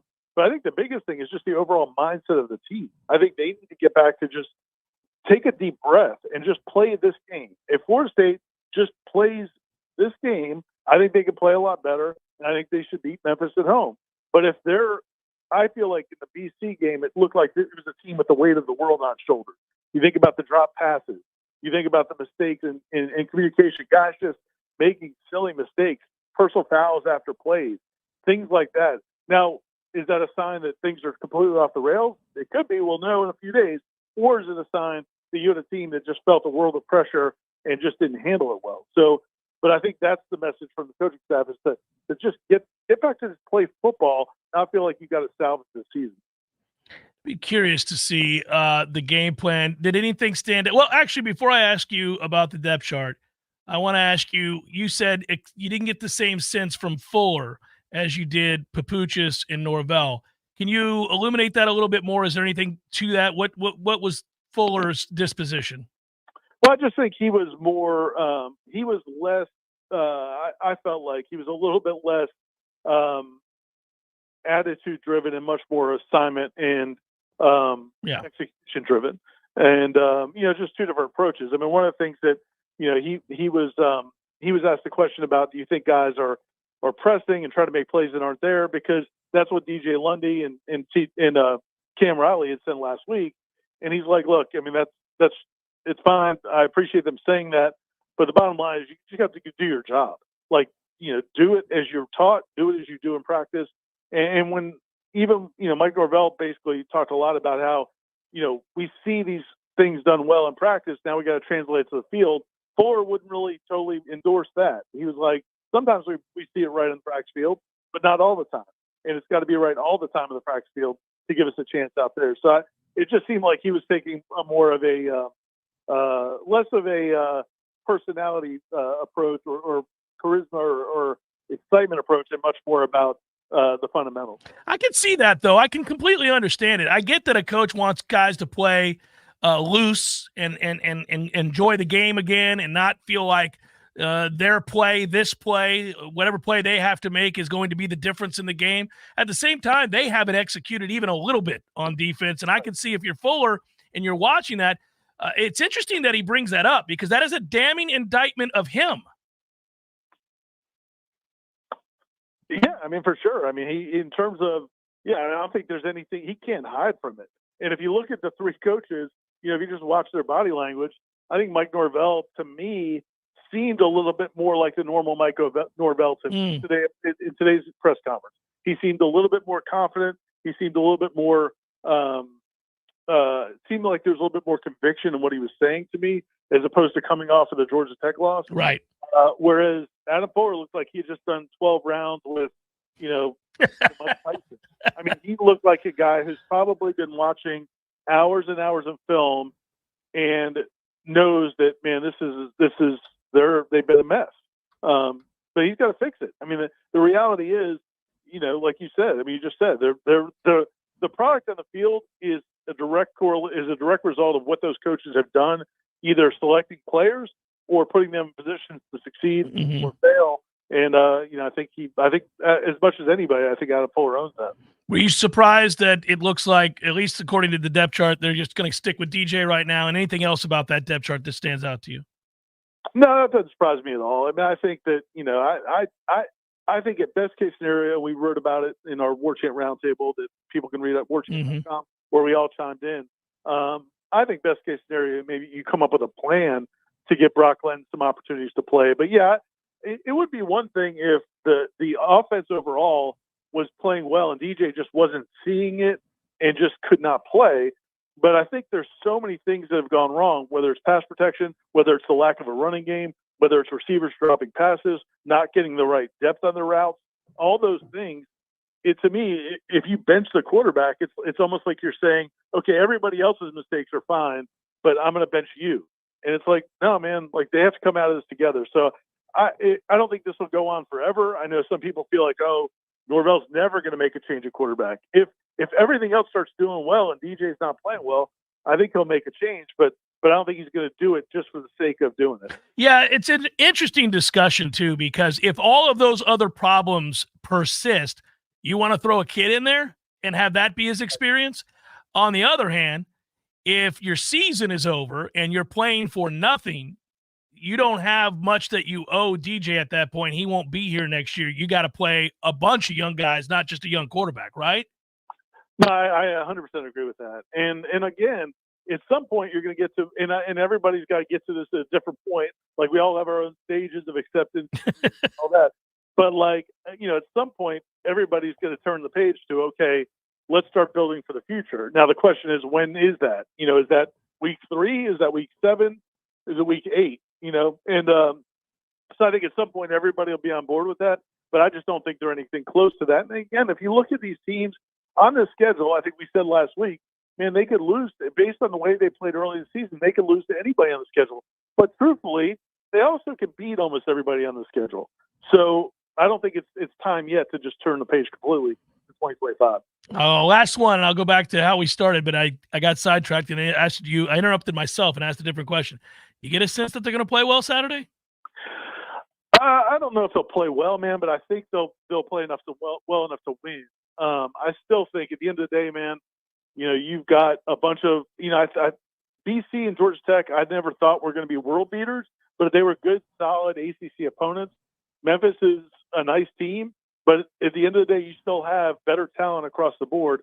And if you execute it all, I think you should win this game. So I think Florida State wins the game, but I'm not going to say that they're anything close to what we wanted to see at the beginning of the year. Always appreciate it, brother. Talk to you soon. Thanks, Jeff. See you, man. Yeah, take care. That's Ira Schoffel. He'll be on the Smash tonight. Tom, you doing that one, or is that somebody else? That is me. It is I. You're excited about the Smash tonight to talk about this train wreck? I mean, look. The Smash is always good. I'm so excited. I'm I'm excited to talk sports for a living, but, we've got to be together as we wander through this. We're all we got. We're all we need. That's the one thing, is you see the same smiling faces. I know they're smiling behind the scenes in the chat. And you're like, all right, when we get back to where we're going, it's like when we went 12-0 and 13-0 last year. This is doing post-game shows. I'm just happy for all these folks that are in the chat that are constantly emailing us and tweeting at us, reaching out to us, because you're the ones who are going through it. Like, you're going through it blind. And so we're in another valley. And unfortunately, didn't see that coming. Since my undergraduate experience, there are more valleys than peaks in my time since 2006. But no, we thought we had reached a place of sustainability. Didn't happen. No. So really embrace it next time we're good, everybody. Like, really, truly, every win. I don't care if it's a slop fest 45-20 win over a team we should have beat by 50. Just love on them. Love on yourself. Because you never know, we're going to be 0-2 all over again and staring at a place like this. It's funny. We all say that, and you think, oh, I'm going to do it next time around. After we come out of this mess and we're good again, I'm really going to appreciate it. Buddy, that's so short-lived. It's crazy how short-lived that is.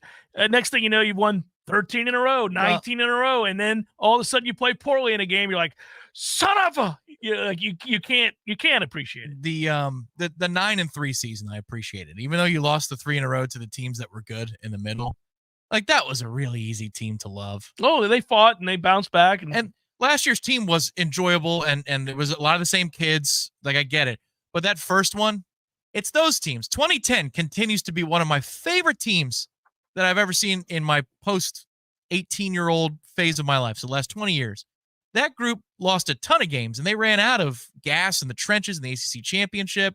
Like, they had a ton of flaws. I love that group. And you juxtapose that against 2014, who didn't lose a regular season game and won the ACC championship. That team was not likable at all. Not likable. Frustrating. Interest rates are falling. Properties are sitting on the market longer than ever before. You've been on the fence about purchasing. Now is the time to buy. It's about close to a buyer's market as we've seen in years, and probably what we'll see moving forward. So don't delay. Could cost you thousands of dollars. Go reach out to my man, Shannon Young. Loansforknowles.com. You've heard him. He gives back money, large sums of it to the battle's end, and he closes with you.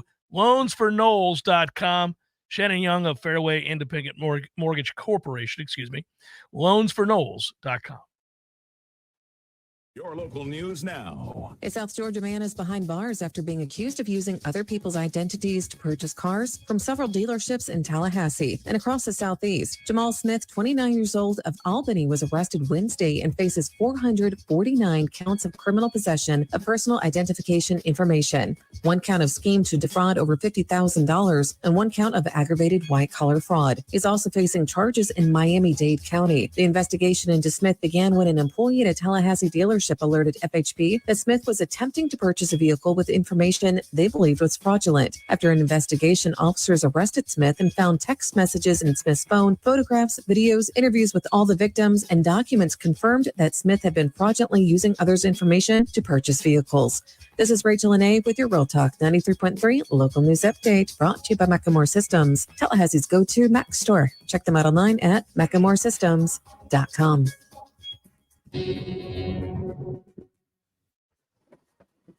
This is meteorologist Paul Trombley with your Real Talk 93.3 weather update. Slight chance of thunderstorms this afternoon. Otherwise cloudy. High temperatures reach up to 82. Northeast winds 5 to 10 miles per hour. Cloudy skies expected again tonight. Slight chance for storms. Lows dip down to about 71. Overcast skies tomorrow. Chance of thunderstorms. Daytime highs approaching 85. This report is brought to you by the Lawn Johns. For all your landscaping and lawn care needs, visit thelawnjohns.com. Currently 76. Leaky faucet, busted pipes, clogged toilet? M&L Plumbing is here for you. For all commercial, construction, and residential plumbing issues, call M&L Plumbing at 575-9393 or visit online at mnlplumbing.com. Homeowners. This is Shannon Young with Fairway Independent Mortgage Corporation, and I want to talk to you today about consolidating your debt. Are you struggling with your monthly expenses? Consumer spending and overall debt are reaching all-time highs, while homeowners are sitting on trillions of dollars in untapped equity in their homes. Don't be afraid to walk away from that 2% mortgage while you're paying double-digit interest rates on credit cards and lines of credit and drowning in debt. Let's talk about how we can consolidate your debt, lower your overall monthly payments, and potentially save you thousands of dollars in the process. Give me a call at 954-369-6171. Again, 954-369-6171. And this is Shannon Young with Fairway Independent Mortgage Corporation, and I'm at 954-369-6171. Equal housing, NMLS 373031. Choose Hearth and Patio for custom fireplaces, maintenance, outdoor grills, kitchens, fire pits, lighting, and so much more. Check out all of Hearth and Patio's options online at hearthpatiotallahassee.com. Hearth and Patio, they keep the home fires burning. The Jeff Cameron Show is a production of the Warchant.com Multimedia Network. Check out Warchant.com today for the latest news inside Florida State athletics. That's Warchant.com. Now, back to Jeff on Real Talk 93.3. Normally, the podcast goes up pretty quick right after the show ends. Some of you get it like 3:30, but we're doing 3 hours now. And we'll be on till 4 o'clock with you today. Excited about that. It's good to be back doing 3 hours. But the pod will be up a little bit later today. Maybe the first 2 hours will be up by 4, somewhere in there. Perhaps somewhere 4:30. Yeah, moving forward, we'll try and keep that habit for all of you that are out there. But we've got extra live content for you now, so tune in. But we'll try and get those first 2 hours up so that the multi-year habit that you have all built as you've moved with us, time slots, we'll try and keep that for you. But today, it's a couple extra things that need to get done before the pods go up. I think it's a new hour of content. Yeah, I think it's important that they play well. I asked Ira how he thought that they would do, and again, I don't know that they have to play really well. They have to play with a sense of, that they know what they're doing, that there's a game plan. Like they look, he was searching. Clearly, you just got done going through every single offensive play. Then you'll notice that the personnel groupings were different from game 1 to game 2. He decided to throw to set up the running game 2 when running the ball didn't work against Georgia Tech after the first drive. Yeah, this is what's scary to me is you wanted to be about something and you've already abandoned it through 2 games. Because against Boston College, and I can say it now again because I've watched every play, in that second quarter when you were moving the football on the other side of the 50, there are 6-man boxes, in a couple of cases 5-man boxes. Now, that doesn't make the article because I'm breaking down running plays only, not passing plays. But these are not RPOs. These are straight called drop back passes against box fronts that are begging to be run on. And you're calling passes, which to me tells me there's an abandoning of the identity. Yeah, no, these were bad moments for Mike. You haven't tested Boston College yet in a way that you tested Georgia Tech. And that's what's concerning. Now, where that responsibility lies on the quarterback to say, oh, God, they're going 5, maybe 6 in the box, but that guy's lingering in the slot. Let's check into a run here because I love the numbers we're getting. I don't know if that's on him, if they've taken that responsibility away. That's one thing you'll never get to know unless Mike somehow takes truth serum. But, I mean, man, it wasn't like BC was daring us to throw the ball and stacking against the run. That's just not the case. And we call passes anyway. So it's just interesting to see that what we were going to be defined by all off season, it really wasn't what we were defined by when we were moving the football in a chance when we were still in the game in the first half against Boston College. I think there are coaches on this staff coaching for their job the rest of the way. Yeah. I don't think there's any question. Just say it for what it is. If this offensive line is a miserable failure this year, it's not off the table for them to move on from Atkins. He doesn't recruit all that well. And he's not putting anybody in the league from the offensive line. So he's got to be better. This group is terrible so far. And then in addition, if Adam Fuller's defenses continue not to communicate well whatsoever, and you're watching a disaster on Saturdays where guys are lost, they can't cover the rail, they don't do anything well. If all of a sudden that's happening, it's not off the table to get rid of him.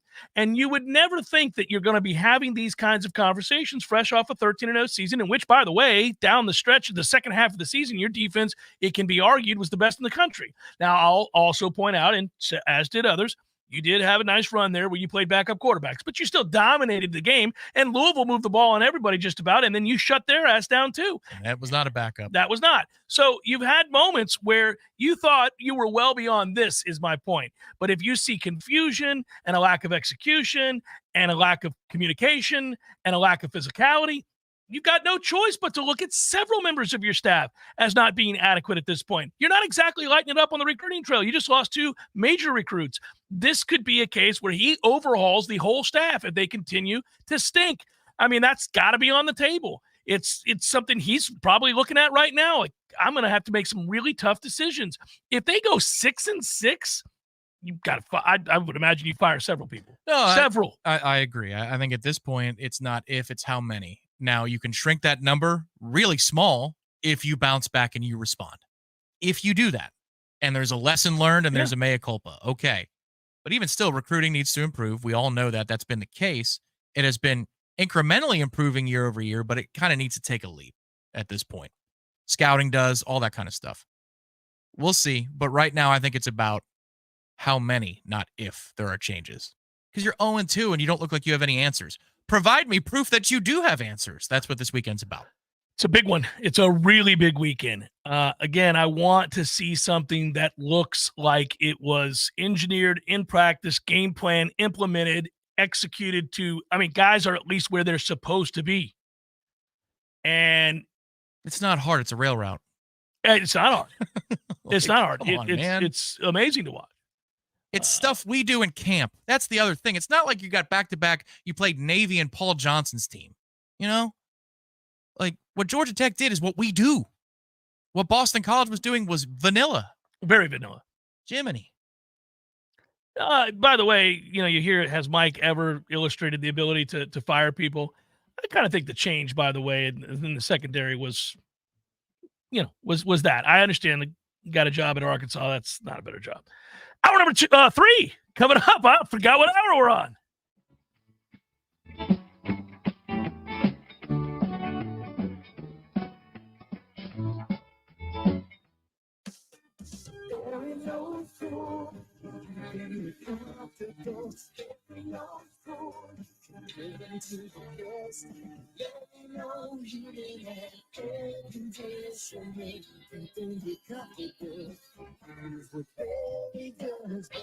No matter how busy life gets, your home is the place where your family and friends show you they care and celebrate with you. That's why the professionals at Barano Heating and Air Conditioning always make sure your home is comfortable. Just like those who matter to you most, Barano will always be there for you. This is Tyler from Barano Heating and Air. Now you can schedule an appointment, purchase or renew your service agreement, or pay your bill from your mobile device. Any day, anytime, anywhere. When you turn to the experts at Carrier and Barano Heating and Air. Online at baranoac.com. Florida license number CAC 1816186.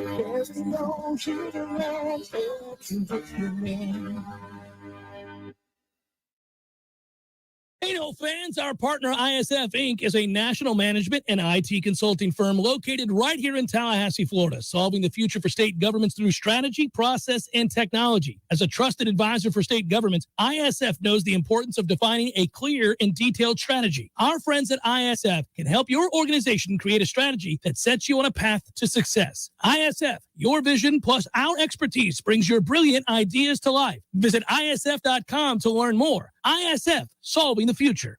Roofing and construction services. T-Bar.com.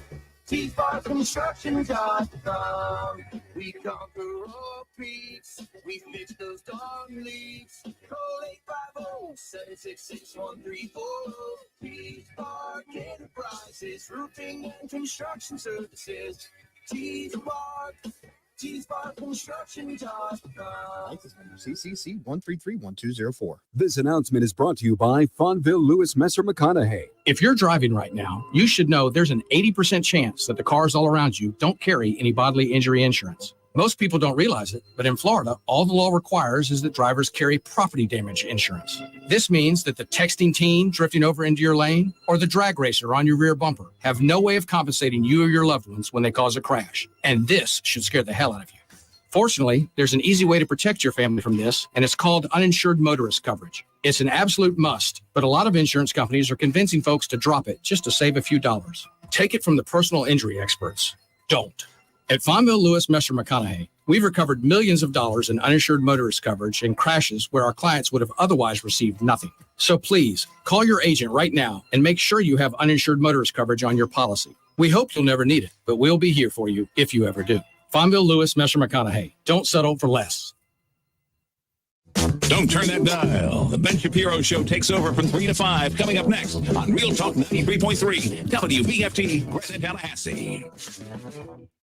Your sports action update on Real Talk 93.3 with all the latest odds from Vegas. Brought to you by Palmar Spawn, Gun and Gold. More than you might expect with 2 great locations in Tallahassee. Florida Gators back in action on Saturday as they host the Texas A&M Aggies at Ben Hill Griffin Stadium. The Aggies are the 4-point favorite, the total 49. Florida State back at home, Doak Campbell Stadium on Saturday afternoon against Memphis. The Seminoles a 5.5-point favorite with a total of 52. Jacksonville Jaguars play their home opener this week at Everbank Stadium, laying 3 against the Cleveland Browns, 42.5 the total. Atlanta Braves today at home against Cincinnati. Braves are another 62 favorite with Charlie Morton on the mound. Rays another 70 road dog, and the Philadelphia Phillies minus 205. That's smarter with Juice Reel. It's free in the App Store. Juice, R-E-E-L. Mike Sennett, Real Talk 93.3. I'm at the movies, asking people if they'll switch seats with me for $574. Here, take mine. So what about $574 if you switch your home insurance to Allstate? Too much work. Not if you call them. They handle the switching. Now that's a plot twist. Shh. Check Allstate first, and you could save hundreds on quality home insurance today. You're in good hands with Allstate. Not available in every state. Based on the national average annual savings for new home insurance customers surveyed in 2023 who switched to Allstate and reported savings. Savings vary. Breeze. As a rideshare driver, I love keeping my car smelling fresh and clean. So when I'm driving, I only trust new Febreze car vent clips. Now with 3 times greater scent control, because it's that little touch that sets me apart. I can turn the intensity down for subtle freshness, or I can turn it up for when I want lots of scent. So whether it's set to low, medium, or high, with new Febreze car, I know my car's going to smell amazing, which keeps my driver rating right where it belongs. Picking up, Oscar. Your AC unit decides to give up the ghost. It doesn't always pick the best time, but no matter what time, day or night, or day of the week, you can call E&B Heating and Air Conditioning. We'll be out to bring your AC unit back to life. We've been repairing and replacing heating and air conditioning systems in the North Florida and South Georgia area since 1974. So when your air conditioner stops working, call E&B Heating and Air Conditioning to the rescue. At Epps Decorating Center, we're your locally owned Benjamin Moore retailer. We're your store for quality with brilliant and durable paints in a variety of sheens and thousands of colors. We're your store for service with one-on-one advice for contractors and homeowners. We're your local experts, and we're here to help with all your painting projects. Benjamin Moore, available at Epps Decorating Center with 2 locations in Tallahassee. Find a store near you and visit EppsDecorating.com. That's EppsDecorating.com. Flo here from Progressive to tell you how you get more than great savings with us. You get customer service access through our mobile app, online chat, or by phone. That's a lot of ways I can get in touch with you. I see what's going on here. You can't name favorites, but I'm your #1 customer. Actually, we offer all our customers these ways to contact us. I'm sure you give just any customer your personal company contact info. Well, you did call us more than any other customer this year. So in that sense, you are our #1 customer. Get help from Progressive through the website, app, chat, or phone. Progressive Casualty Insurance Company and Affiliates. 1 in 4 Americans have a disability. I'm one of them. I'm also a working mom who cares deeply about making sure every child with a disability thrives by getting their access needs met. We've got a trusted ally by our side. Easter Seals provides children and families the foundation for lifelong success through early learning programs, skills training, and prep for college and career. That's my Easter Seals. Make it yours. Join us at easterseals.com.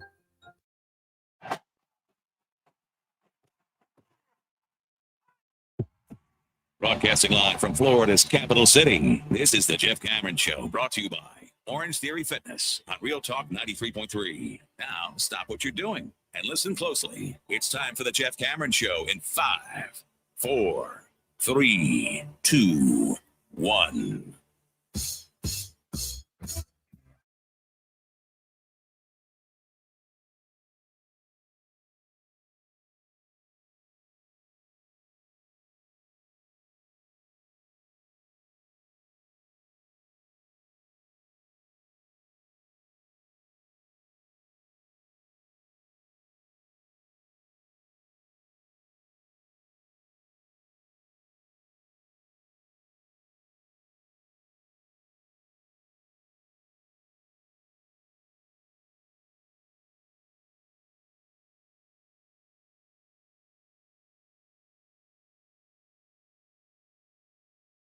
And if you're there in the chat, appreciate you. Watching on Warchant TV on YouTube, appreciate all you guys and gals out there. Began the show. Quick recap here. As in theory, this is a brand new audience. Totally overhauled from the first hour. Yeah, no, for those just tuning in, maybe hopping in the car, getting off of work. Like, oh, I remember these days. I remember this. Maybe you have that 8 to 4 shift. And you get in the car and you're like, I'm going to throw on Cameron. He's probably kicking ass as usual. Turn it on, and there it is. You're like, oh, this is good. We finally got it. Wait a minute. Who replaced my favorite radio host? So here we are. And unfortunately, it began, the day did, anyhow, with bad news. Jalen Lucas is out for the year. That sucks. Like that young man. I hate it for him. I hate it for this team that needs a spark. They don't need any more negativity, I was trying to say, or negative news, or both, but I stuttered. The point would be, when it rains, it pours. Does the sun come out Saturday? Do they get something better than this? At least we had the NFL back this past weekend. At least we got to watch a bunch of other games and not have to worry about Florida State football for a Saturday. I rather enjoyed it, Tom. I did. Now I'm ready to see them again. I'm ready. I will not shun my eyes. I will walk back into that stadium and watch this football team play, and I need to see something that is a big-time step forward. I need it. I need it bad. I need it like a shot in the arm. I need it like a vitamin B12 shot. I'm low on energy. I'm sapped. I'm sapped, emotionally sapped by what we're watching here. You need it like you needed that 6 cup of coffee with 2 shots of extra strength vitamin energy back in the day. That was always your favorite thing. You'd look over 5-hour energy. It was 5-hour energy back in the day. Vitamin's a very good sponsor. I haven't taken that in a long time, and I probably will take some of Aslan's vitamin something, whatever that is. Vitamin energy. Yeah, I'll probably start taking that. No, you know why I had to stop taking 5-hour energy? Got the jitters? Cramps. It has a ton of caffeine, and I already drank coffee, and then I would get my calves would cramp up. I was like Russell Wilson. I just couldn't shake my calf cramps and calf problems. By the way, that guy's just out here stealing money, not playing. They didn't score a single touchdown and won. Pittsburgh won, and they didn't score a single touchdown. And if you're Kirk Cousins, good God, Atlanta, man, tough times for certain teams out there in week 1. Woo-hoo-hoo-hoo. You need vitamin energy on a Monday if you're an Atlanta fan after you sat through that yesterday. If you're in Nashville, Tennessee had a 17-0 lead. Oh, man. 17-0 lead. They gave up less than 150 yards in the game and lost. That'll hurt your feelings. Who is this Levis kid? I don't like him. Terrible. I see him on the TV doing a split on top of the mayonnaise. Get rid of He's Levis. awful. He's awful. Yeah, but at least, look, the Giants, man. The Giants out here giving your boy $40 million. Why did we pay Danny Dimes? Thanks for the picks. Pick 6. Not as bad as the other pick 6 in Nashville. Well, it was in Chicago. But, yes, that's a toughie. That is a toughie. Dak got paid. Woo! Did he get paid? Okay, so here's a thought. It doesn't really make a lot of sense. Not the money. I don't care about anything like that. I wanted to bring this up. I do wonder aloud sometimes how the hell Jerry Jones became a billionaire. Because he's dumb as a post most of the time. And if you think about, all right, so let me pull this up here. We've got $240 million. $231 million of that is guaranteed. 96% of that is guaranteed. Yeah, all but $50. Yeah. So that's guaranteed money. All right. You do realize that you could have signed him to a deal for far less if you had just come to an agreement a year ago. You probably could have got an extra year on the deal. Could have got him for a 5th year for less money if you had approached him. If you were always going to cave, which clearly he was going to cave. If you were always going to cave, why didn't you just do this a year ago? It's just weird. Or 2 years ago. Or 2 years ago. Or Like, 3. what? Yes, you would have saved $1 gazillion. What are you doing? We locked in Dak for an extra 5 years, and we're thrilled to have him here. You could have had Dak, less money, extra year, had you done the deal last year, year before. It's just silly. It's just silly. Also, my man, he played well yesterday, and he had a good regular season last year. Has lots of good regular seasons, but man, I'm going to have to cut this media availability short. I've got a regular segment on sports radio here in Dallas. I'm going to make my call with my sports radio hit. Giants, Titans, Carolina, Pittsburgh. You don't have a quarterback. If you took the favorites over the weekend, you win 8-7. Do the Bucs have a quarterback? They might. Or is that more about Washington just they could be looking like the Knowles secondary circa 2009? By the way, I mentioned if you took favorites this weekend, if you just bet all favorites, you just got the app and went bet, right? And you took every favorite. You went 8-7. You do realize that 4 of your 7 losses were by a half point. Ooh. Yeah, it's one of those times where you have a winning weekend in the NFL and you're like, son of a bitch, I should be a lot richer today. Especially how it happened. Like the Jacksonville game, like the Indianapolis game where so they're down on the 3-yard line. It gets to be 4th down. You're down 2 scores. Kick the field goal and then kick the onside. They go for it. What are you doing? You had no reason to go for it. You need 2 possessions. Just stop running. But they went for it. Nobody's open. He says, screw it. Runs in and runs over 3 people, gets crushed, but scores. And you lose. And I won now. I won because of that. By the way, over the weekend, this is the luckiest win for me that I'm probably ever going to have. In my real life, I had Oklahoma State by 8. So think about, did I have it by 8? I It had to be less, right? Didn't they? They won, 39? I'll have to look it up, but I know Arkansas was in the thick of it. No, this is what it was. That's what it was. I had to have Arkansas miss that field goal to go to overtime, and then I had them by 7.5. So you're forced to go for 2 on the second or the third time that you have possession. Yeah. So first of all, the game gets to overtime when it shouldn't have. Then both teams score on each other enough times that the next time they get the ball, they have to go for 2. So Oklahoma State has to go for 2, which leads to the cover by a half point. And got to stop on 4th down, then around the goal line. You take those. Oh, you take those, buddy. You take those and you run to the bank. The basic mistakes that are made, though, are still happening. So speaking of dumb as a post, Dable in New Jersey yesterday. So they're down multiple scores. They're driving, finally. They're driving on Minnesota, first time really in all day. Late 3rd quarter.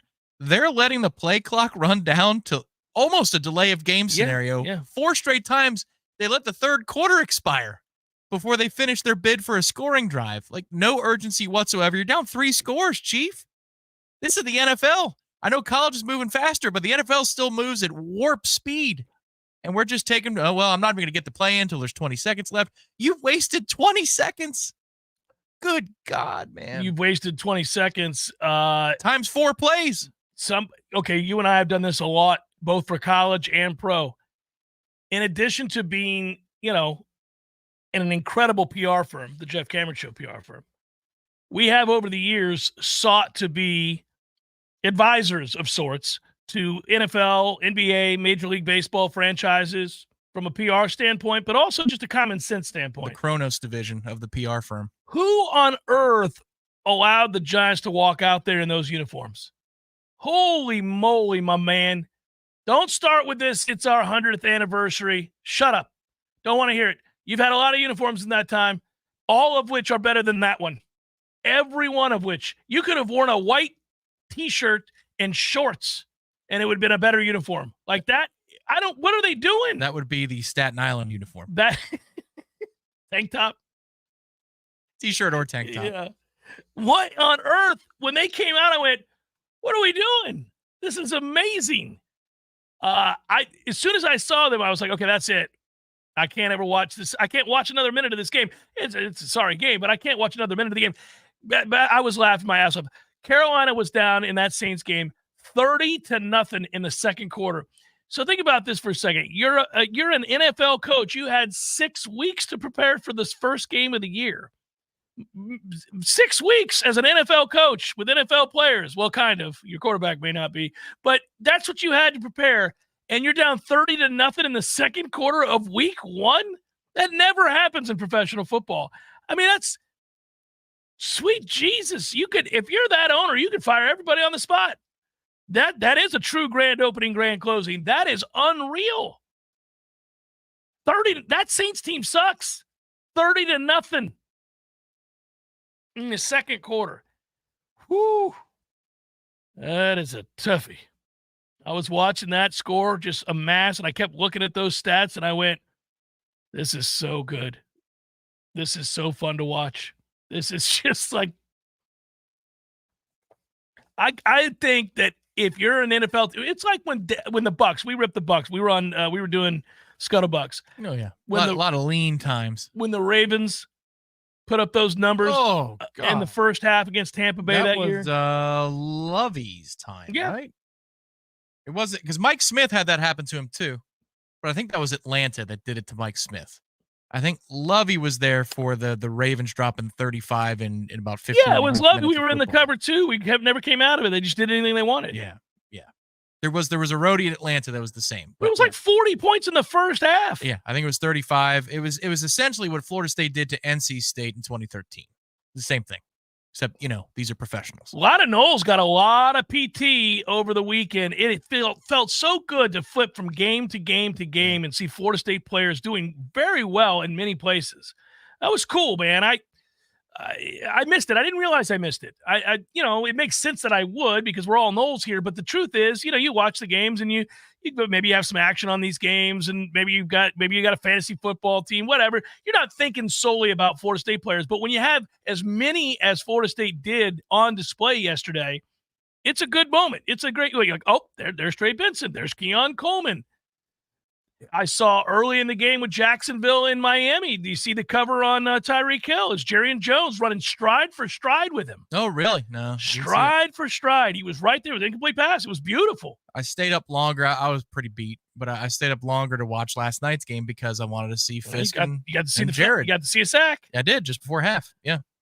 First got his first NFL sack, and it's he had his rough moments, but I mean, like, they're all going to. Yeah. They're all going to. But Braden got to be on Sunday Night Football's starting lineup in his first game. That's awesome. I know. How neat is that, right? So that's the problem, is you're sitting around thinking we had all of that. We came from that, watching the league with all these Noles everywhere, and then you're going, ooh, seems those guys may have masked real problems. Massive problems were being disguised by all of that talent that's now in the league, or so it seems. They thought going into this year, speaking of NFL, that they were going to have a ton of guys get drafted off this team. A lot of those guys were playing their way out of that. Well, that's again the thing. It could be the DJ discussion. It could be about the players in the defensive front. Man, if I'm paying you this much, first of all, that means I don't have to have feelings about anything. Right. Like, I shouldn't already. Yeah, you should. I shouldn't already. Yeah. And I'm talking about from the coach's perspective, not the fan's perspective. You could do it that way if you're a fan as well. These guys are paid handsomely. They suck. You don't have to hold back because these are student athletes. You don't have to do that anymore. But from a coaching standpoint, if you're not cutting it and you're making $750,000 this year and you're a quarterback, sit your ass, man. I don't owe you a thing. You know why?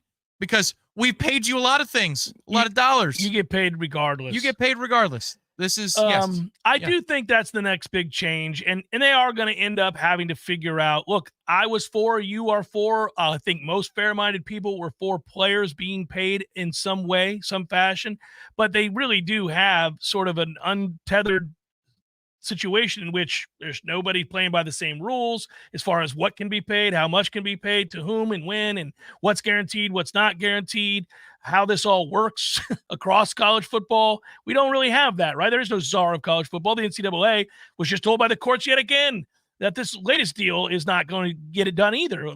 They thought that was going to be in place, right? So that you could have had some semblance of a, for lack of a better term, salary cap. We would have known something. Yeah. But instead we don't get that. And I think that's the aimlessness that people feel and the frustration that people feel is like, where's my sport? Where's the game? But I want to stress this, and I can't stress it enough. Florida State is not one of the teams that can call or cry poor mouth. They're not broke. Florida State is a top 15, top 12, top 10 payroll in the NIL era. But unfortunately, we cannot be apathetic in this moment because everybody's got to help to spend out of it, which is the most wild thing in the world. It's weird to say, right? Like, I'd almost rather, I know that this is not something the athletic department wants to hear right now because of all the troubles they have with the game day experience, but I forgot to add that into the list of woes. Tack on an extra 10 or 15 bucks a game to the seats and say that's your contribution to you don't even have to worry about the contribution to the collective.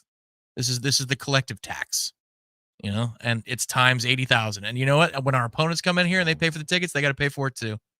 So everybody who sits in here, 80,000 people, what if it's down to 72, whatever it's going to be, times 15 bucks a game.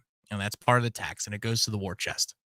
You need little things to add up in order to, you're going to have to spend your way out of the problem you're in right now. That's the problem here. Remember the Jeff Bowden Coca-Colas? The Jeff Bowden fund for the hot dogs and hamburgers and Coca-Colas? No, I don't remember. Oh, I used to talk about this on the air all the time. I used to say, let's jack up concession prices so we can fire his ass. Oh, yeah. Get out of there. Yeah. They're like, get you a Jeff Bowden pretzel. You're helping the cause. I know that pretzel's $12 seems excessive, but when you know that a good portion of this money is going to help fire Jeff Bowden, you're going to buy that pretzel. You might buy two. Same with the giant beverages. Get after it. Hey, if I'll deviate for a moment, you realize we're 3 weeks left into the Major League Baseball season, and down the stretch they come, ladies and gentlemen, between the Atlanta Braves and the New York Mets are dead even. Well, and Arizona's right there with a very tough schedule over the next 2.5 weeks. Yeah. But how great is it that the Mets and the Braves for this market are both 78 and 65. Mets lost yesterday. Braves won. Mets are 9-1 in their last 10. Yeah. 78, 65, and here we go. 3 weeks. Who gets in? I think both of us get in. I think three teams out of the East? I think Arizona might be out. But if it's not Arizona who's out, it's us. Because unfortunately, our schedule goes something like Phillies, Nationals, Phillies, Brewers, or Phillies, Braves, Brewers. Those are the remaining series. Yeah. We get a layup maybe tonight. Who do we play tonight? I forget. I'll do probables at the end of the show. Tom. There you go. That's right. And at the end of hour 3. Mm-hmm. We have 7 with the Phillies, 3 with the Braves, and 3 with the Brewers. There's only 20 games to go. Dude, Mets Braves is going to be a war in that 3-game set. That'll be fun. Because if there's a tie in the standings, that is the tiebreaker, the winner of that best 2 out of 3. Now, I don't feel great about that because they're phenomenal on the mound. They're afraid of the bats. I'm afraid of their arms. We're both flawed. Well, good arms usually beat good bats. And, we won 101 games a couple of years ago, and we lost to them in the tiebreaker. Mm-hmm. So don't feel great. But I'm excited to be here. You should be. It's fun. Ohtani hit his 46 over the weekend. He's going to go 50-50. Yankees and Orioles are within a game of each other. This is insane. Red Sox lost yesterday. They're 72-71. A lot of big names that are fun to watch. Houston and Seattle within 4 games of each other. That's fun to watch. You got it. I know we're all in on football. The NFL is back, which is awesome. College football, we're not quite back, but college football is back. And you already had the upset of the year. Northern Illinois walking into Notre Dame and beating Marcus Freeman as a 28.5-point underdog. He believed. That was awesome. That coach, man. You love coaches like that. You just know that guy. What a father figure, right? You could just see it. I told him we didn't need to be lucky. We just needed to be our If best. if I'm one of his players, I'm giving him a 1 minute hug. Just like, oh, yeah. I haven't seen my grandfather in 5 years. Getting a big hug, and I'm not leaving. We're staying here, Pop. We're staying here. Yeah, that's my guy. I mean, that guy is, well, he talked about the guys that had stayed true and had been with him for with 3 years and all that. Yeah, it's cool. That's what you're hoping to see, especially since, again, it's one thing if you are the benefactor of a gazillion turnovers and you're outgained by 300 yards and you're just somehow still in the game. Yeah, I like upsets as much as the next guy. I'd still root for that to happen to Notre Dame because, screw Notre Dame. But Northern Illinois was better than Notre Dame. Across the board, they were better than Notre Dame on that day.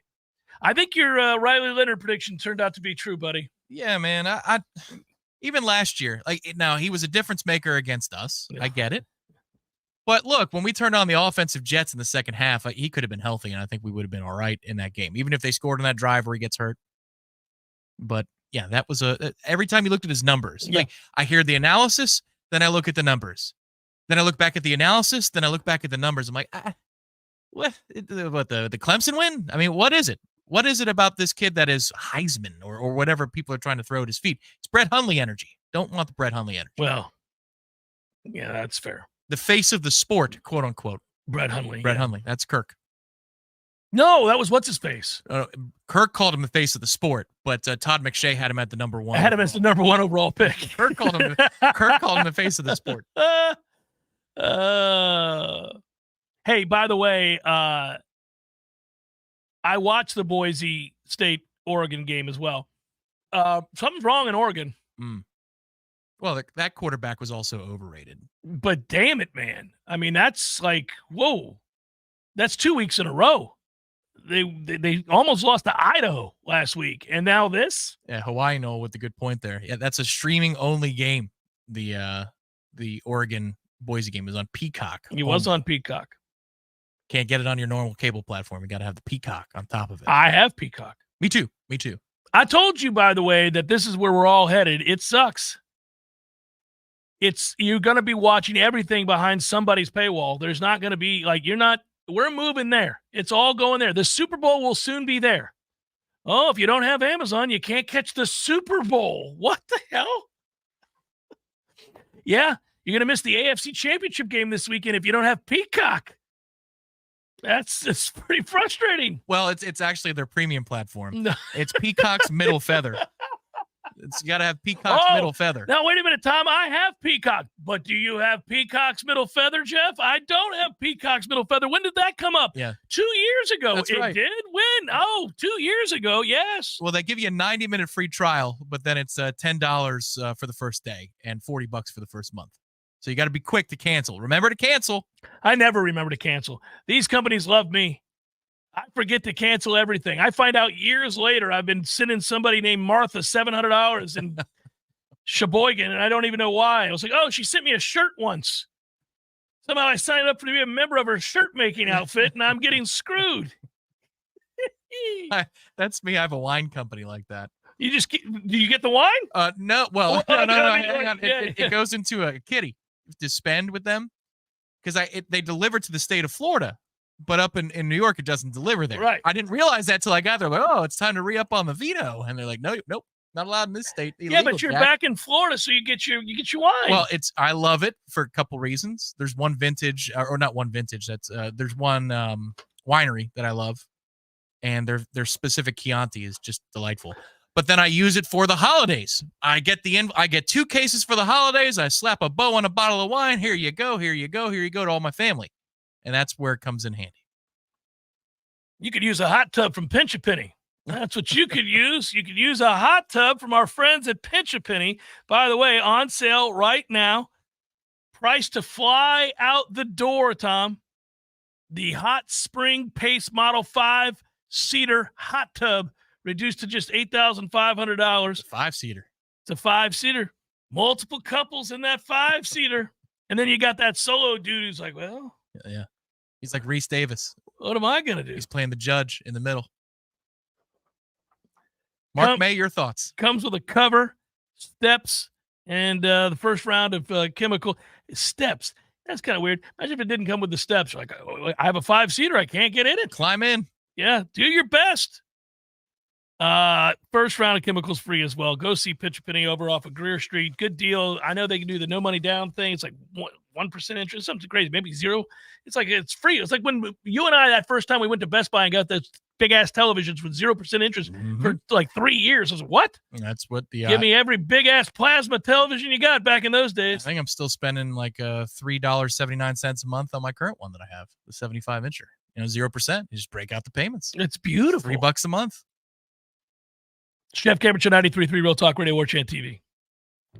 This is Shannon Young with Fairway Independent Mortgage Corporation. Investors, are you looking for a creative way to purchase your next rental property? Are you looking to get into the Airbnb space? If so, you need to know about DSCR loans. It stands for Debt Service Coverage Ratio. These are loans that do not require traditional income verification. As long as the proposed rent covers the mortgage payment on the subject property, that's the only income you need. If you're looking at investing and don't know if you can qualify, let's set up a plan to get your next income producing property and start putting you on a path to passive income. Give me a call at 954-369-6171. And don't forget, every fellow Knoll that we close a loan for, I will personally make a donation of $250 to the Battle's End. It's Shannon Young at 954-369-6171.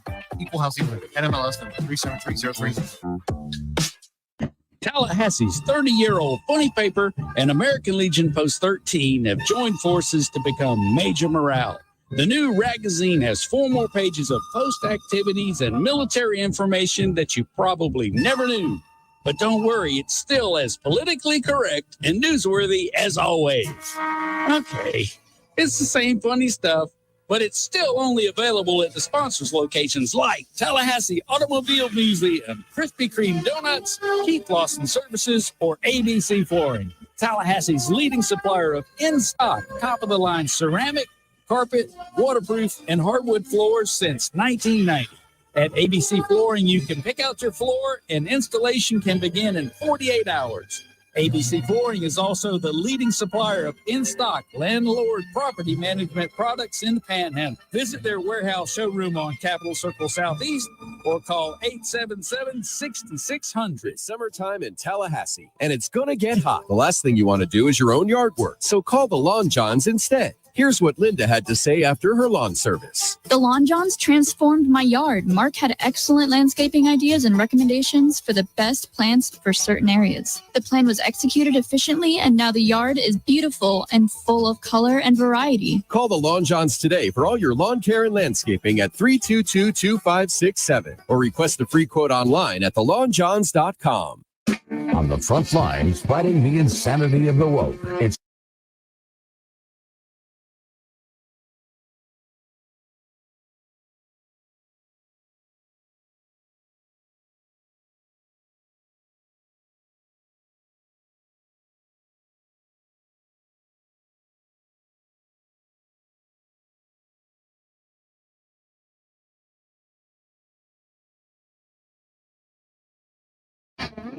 I don't like onions. I'm doing paleo. Do they have gluten-free bagels? You can't juggle every food request for a work event, or can you? EasyCater is the all-in-one tech platform that makes it easy to get restaurant catering for work, with options for any group size, taste, dietary preference, or budget. EasyCater saves your favorite restaurants and orders, which makes reordering a snap. Need to modify an order? No problem. So when it comes to food for work, make it easy on yourself with EasyCater. Start your order at easycater.com. Oh no, stomach issues again? Stomach issues? Who are you? Your pancreas. I could be the real reason for your diarrhea, gas, bloating, stomach pain, or loose oily stools. I thought it was my stomach. People often do, but any of these symptoms could mean having a condition called exocrine pancreatic insufficiency, or EPI. With EPI, the pancreas doesn't release enough enzymes to break down food, but EPI is manageable. Use the symptom checker on identifyepi.com and speak with your doctor. That's identifyepi.com. Sponsored by AbbVie. The Jeff Cameron Show is a production of the Warchant.com Multimedia Network. Check out Warchant.com today for the latest news inside Florida State athletics. That's Warchant.com. Now, back to Jeff on Real Talk 93.3. You got any action on the game tonight, buddy? Should be a good one. Should be a really good one. Feels like it's an under waiting to happen. I haven't looked at the total, but no. 43.5. Woo, boy. They 43.5. figured as much themselves, didn't they? Jets 49ers should be a great game. 43.5. Wow. You know, I did a big Costco run over the weekend, Tom. Oh, very nice. Those people know what they're doing at the Costco. You also have to know what you're doing about selecting the window of time you go. It's very well, important. if you go on a Sunday, you got to beat the church crowd. You got to get in early. Yep. I try to get there as soon as they open the doors. I like weekday mornings if I can help it. It's tougher in football season. Tough to do weekday mornings. Yeah. Tough. We're busy people. That's right. It's not going on. Probably half empty, though. Yeah. No, it's lovely. It really is. You can take your time. You don't have to worry, because the one thing about Costco is if you stop for 5 seconds in any direction, you feel the weight of people bearing down on you and waiting on you. Somebody's always needing the place that you're at the Costco. It could be cargo shorts, and you were there just to check a text message you have. I'm not interested in the cargo shorts, but I'm answering this text. Right. But then you feel somebody hovering over you like, hey, man, 34:30, I got to go get my cargo shorts. Or it could be produce or the meats or anything. There's somebody everywhere. Well, carts are big. The carts are really big. Yeah. That's the problem. There's not a lot of wiggle room with carts that big. That's the one design flaw. If you're going to give us carts the size of like a small vehicle, you got to have bigger lanes by which to shop. Plus, America is one of the fattest countries in the world, if not the fattest. So you got fat people with large carts trying to get themselves to the food, and it can get ugly. You have to hide over by the lampshades and the lighting. Nobody's ever there looking at the lights. And the one in Long Island always made me laugh because it was a United Nations. Yeah, it's Costco. great. Yeah.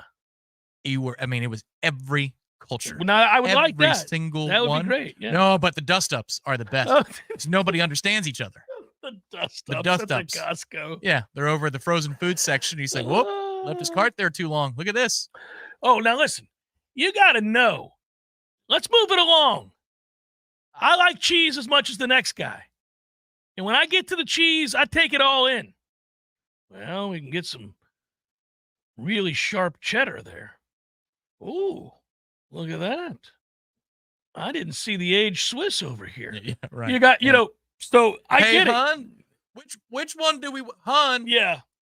Hon, which one? She never listens. Well, then go walk over to her. Go find her and move your fat ass so I can get this aged cheddar. With your cart. Yeah, no, take the cart. Get out. I have to open the door, sir. I'm just saying, it's funny. When I was at the Costco over the weekend, a lot of Florida State fans giving each other the knowing nod. I talk about the knowing nod, but the knowing nod works two ways. It's the knowing nod is when you're good and you know you're good and you walk by and you got, like, say, I forgot, I'm wearing a Florida State hat today. Yeah. So I got this hat on, I'm walking, and we all give each other the knowing nod, like, got a little something going on this year. We're all right. Like last year I walked around, had the hat on, we'd all look at each other, all right. Yep. Yeah, gonna whoop that ass this Saturday, right? We'd have that look. Now you give I'm sorry. I'm so sorry. Me too. Our season is over. I agree. This sucks. We're not any good at all. No, we're not good. The reverse side. Okay. Yeah, it's tough. You know what you do? You go and you get a big bag of avocados. Avocados are delicious. From Mexico. They're delicious. You go, you get over there, you buy those avocados. You're like, look at that big old bag of avocados. That'll have to do. It's gonna have to do. Ooh, there's a bag of lemons. So see, you got things that divert your attention, and then you go from there. It's a way to avoid it. Now, when you come home after that and you turn on Texas lighting up Michigan's defense with the greatest of ease, and then you think to yourself, on Texas's roster, they've got Quinn Ewers, who is going to probably be a top 5 draft pick, and the guy that backs him up will be better than him. They have 2 quarterbacks that are going to be first-round draft picks on the same roster. We have none that would make third-team All-ACC. This is tough. This is frustrating. That's how the math gets done when you sit there and look at it. Now, that may be unfair to Luke. But damn it, man. Yeah, what was interesting is if you listen to the people who are dialed in over there, Arch Manning and the Manning family that demands everything, and they get whatever they want. They said under no circumstances does he play. Last In year one. In year one. So you're talking about an NIL investment where he literally does nothing. And they're willing to do it because the potential payoff is massive. But it's just the way they navigated that situation was under no circumstances are you putting him out there. Because they had an injury concern last year. And people are like, well, how about the stud? How about the kid? And They're like, no, no. The guidance was no. Just like they once said, we're not going to San Diego. Yeah, worked out. Well, Phillip Rivers had a Hall of Fame career there. Yeah. He did. Never won a damn thing. Won a lot of hearts and minds. Yeah, hearts and minds, and had 47 children. You loved him, Angry Phillip Rivers. I loved Angry Phillip Rivers. I miss Angry Phillip Rivers. Tom Brady's debut did not go well, ladies and gentlemen. Speaking of quarterbacks, holy moly. I thought Tom would be good, and he still may be good. It should be pointed out he's never had a single minute as a broadcaster, as a color analyst in an NFL football game that was a real football game. It's never happened. Why do I bring that up? Well, other lead analysts in the past, going all the way back to Aikman and others, got to be a second-tier or a third-tier announcer where they worked games, learned the craft before being elevated to the top analyst role. And that includes Olsen, who was not elevated to a top-level analyst after, I think, 4 years, 3 years. And I think he initially did it on a bye week. Yeah. Like as a player, on his off week, he got to moonlight. Yeah, he got to moonlight. Yeah. So, this is something I'm always interested in, broadcasting, that is, of course. I think Brady, without question, certainly knows everything there's to know about football and then some. But what I also find intriguing, and I think is going to be a problem for him, is, you read those stories and you realize he desperately wants to be an owner. He wants to be an NFL owner. He wants to be or a part owner of a franchise. Well, there are rules for that, by the way. You cannot criticize officiating. You cannot criticize other coaches. You cannot do lots of things as a potential owner or owner.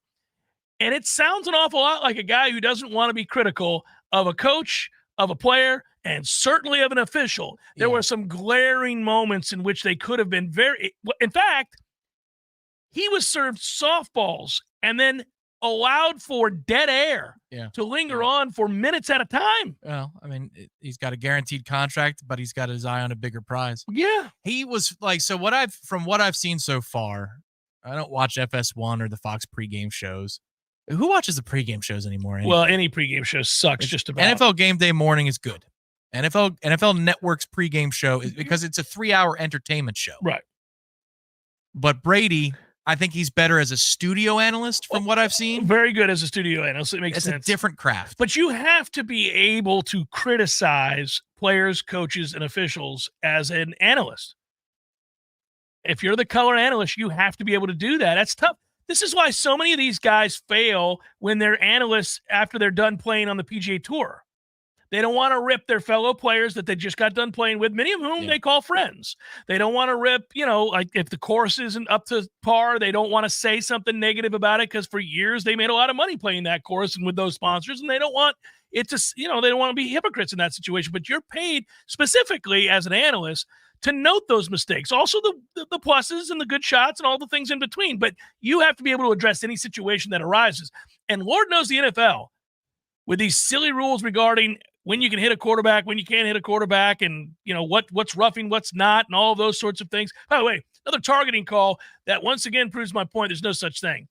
I know why they called the hit on Jaden Daniels targeting. It's not targeting. There's no such thing. No. He's bent down. And you missed, not you, but they missed a couple on Saturday night. The primetime window on Saturday was atrocious. In general, the crew for Nebraska, Colorado was bad. Oh, but awful. There's no consideration given to a defender who has to make a calculation at 4.4 speed at minimum. It's not just 4.3 speed. They have to calculate. The offensive player moves into my target zone. That's his problem, not mine, but it's never considered that way. I have been the loudest on top of the mountain screaming that you can't play football this way. It's not really even a thing. There are so many rare moments in the game where you can see in which somebody does target as a weapon the crown of their helmet at somebody during a tackle. That occasionally occurs to a quarterback, and it used to occasionally occur quote unquote, those kill shots on deep balls over the middle. I think it happens more to running backs than it happens to receivers and quarterbacks. But because almost by definition, there can be no targeting against a running back. Yeah. No, I understand that. But what I'm saying is no targeting. The helmet's used more as a weapon from a safety coming downhill to stop a run play, Right, more you than a have to come quarterback down- in space or more than Right. a receiver going over the middle. Right. Back in the day, though, guys like Romanowski used to Sure. launch under the chin of a quarterback really late. Harrison, Use Burfict. they used to. Yeah, those guys did things like that. And it was so obvious to everybody. That rule was always in place, by the way. You can't use the crown of your helmet to initiate the tackle. So it was meant to protect the tackler as well as the tacklee. And that they put throw flags on that when it was painfully obvious. I mean, unfortunately, Nick Monacani's son was paralyzed, Citadel against East Tennessee State. I saw that video when I got to ETSU. They showed us, here's how you do not tackle because this can happen. And oh, by the way, that's a penalty. The thing of it is, when you are trying to get low and lower than the lowest that a running back wants to get low man wins. It's leverage. You're both seeking the same thing at the moment of impact to get lower than the other. This is why your heads are going to collide. I'm trying to get lower than you so you don't truck me, and you're trying to get lower than me so you can truck me. Yeah. We have no chance. Well, and in the issue of a quarterback in the open field, I go low because I'm trying to hit your hip or thigh. But if you're ducking down because suddenly you're afraid and you don't realize, or you notice last second you're about to get hit and it's a natural reaction, and you're ducking into the line of where my helmet is, even though my helmet's Correct. above where my shoulder's at, because I'm coming. Yeah, it's every year, and that's not going to change. No, and you have to be free to talk about that. And they could change it. They could change it. By the way, a bunch of penalties yesterday, and a little bit in college now where they're getting these guys. I think they've been heard about getting these guys to line up on the line of scrimmage. Clearly a point of emphasis. Yeah. Oh, I'm late on this. Get the crop duster. As Tom called it at one point, it's actually the crop preserver, everybody. And there's a crop soother. Ooh, I like the crop soother. We all need to be soothed at this moment. Who doesn't want aftershave lotion for the boys? Some call you the crop soothsayer. I like that. Crop preserver. The anti-chafing is what the crop preserver is, buddy. And that's a good thing. Also, you can get the thing that I actually really use a lot, which is the lawnmower. You gotta get the things out of your ears and your nose. You can't have it. You got to do better than that. So save some money right now. Use promo code WARCHANT at manscaped.com and save 20%. Promo code WARCHANT at manscaped.com. 20% off. Your local news now. A female student has been arrested after bringing a handgun to McIntyre Park Middle School in Thomasville. The firearm was safely secured and there were no reports of threats or injuries. The gun was seized after another student alerted McIntyre principal Courtney Davenport after they saw the gun in the student's bag. The principal acted swiftly, collaborating with the school resource officer and local law enforcement. The handgun was secured safely and the student involved was taken into custody by the police. The news comes just a day after 2 students and 2 teachers were killed in a shooting at a high school northeast of Atlanta. Human remains were found on the north side of Thomas County Wednesday, according to the Thomas County Sheriff's Office. Utility workers discovered the remains near Hansel Chastain Road and Hall Road. Authorities are collecting evidence at this time. The victim's identity and cause of death are unknown. Whether foul play is suspected will be determined at a later date. This is Rachel Anay with Roll Talk 93.3 Local News Update, brought to you by Macklemore Systems, Tallahassee's go-to Mac store. Check them out online at MacklemoreSystems.com.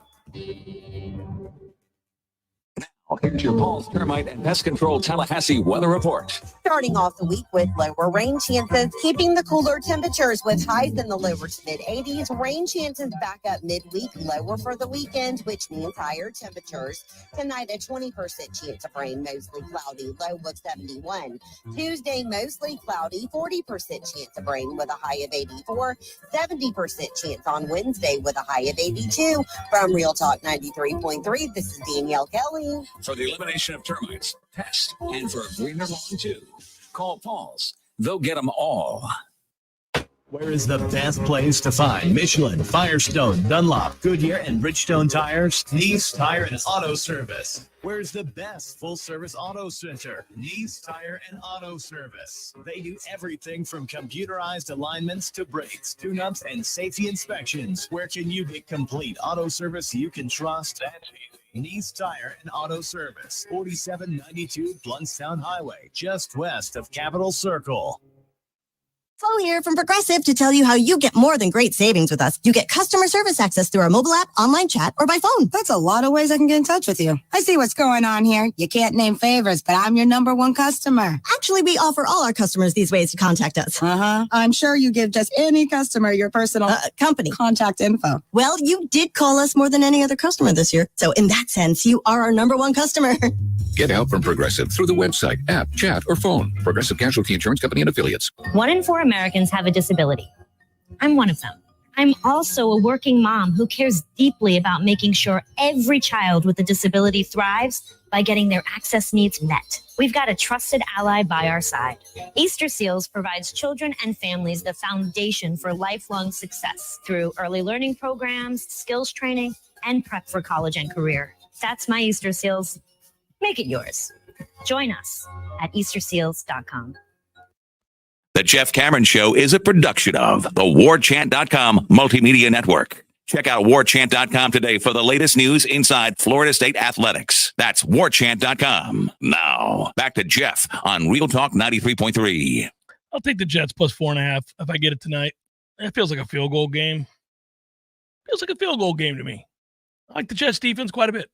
Yeah, the Jets defense should be quite good this year once again. And now Garrett Wilson is activated. And by that, I mean, you have a quarterback who can deliver him the football. So it's like he exists again. I was about to say, I didn't know he was hurt. No, just that makes his sense. Skill set is activated. Yeah, it is activated. And he's really good, by the way. Really fun to watch. Makes Breece Hall better. They could be good. We'll see if he gets out for there for more than 4 plays. Carol, we better not be losing at halftime. I do think Brock's going to play in this game. I think he's going to get some looks. I think they'll have a package for him. And, as we sit here early, by the way, I got to change my background there. I just realized the Jeff Cameron Show weekdays thing says 1 to 3. Oh, no, nay. Advertisers and fans alike. It's 1 Eastern to 3 Central. Demanded 1 to 4. So here we are. But it's draining. I said it earlier. To see the way this team's played through 2 games, I can live. I've gotten older. I've gotten wiser. I'd like to think I've certainly gotten more patient in many ways. I can live with losing some games. I don't like it. Nobody does. Happens. But you understand there's a little balance in your life now, so you get it. You're not going to go undefeated every season. You're not going to be that team. It's going to happen. You're going to lose some games. But you have to look like there's some semblance of a plan and that you know what you're doing. You can't be lost on defense. You can't be completely out in the wilderness on offense as to what you're trying to accomplish. Like you said, it was sort of just a ragtag calling of plays last game. There was no it looks like they never had a camp, especially on defense. It just looks like they haven't practiced together. And that's about the most damning thing you can say. It is the most damning thing you can say. It's the thing that I criticize other teams for when I see it. I've been highly critical of, Deion Sanders. His clock management skills are dreadful. His management skills in general are dreadful. Deflects from taking responsibility, blames people on his staff, blames players, it's ridiculous. It's everybody else's fault that they can't stop the run, that they can't block. I mean, he's the one who's run 100 some odd people out of there since he got there. You went and brought in different people and evaluated those players, I would presume. You still can't do really much of anything. Yeah, well, you carry Louis, so therefore you should bring the goods. It's so, but my point is, if I'm going to criticize that, and rightfully so, and I'll criticize a lot of other coaches who have, obvious shortcomings over the years, we evaluate these things. But I mean, come on. Lincoln Riley in defense for years. Yeah, and for years. years. But it's weird to watch that with Mike.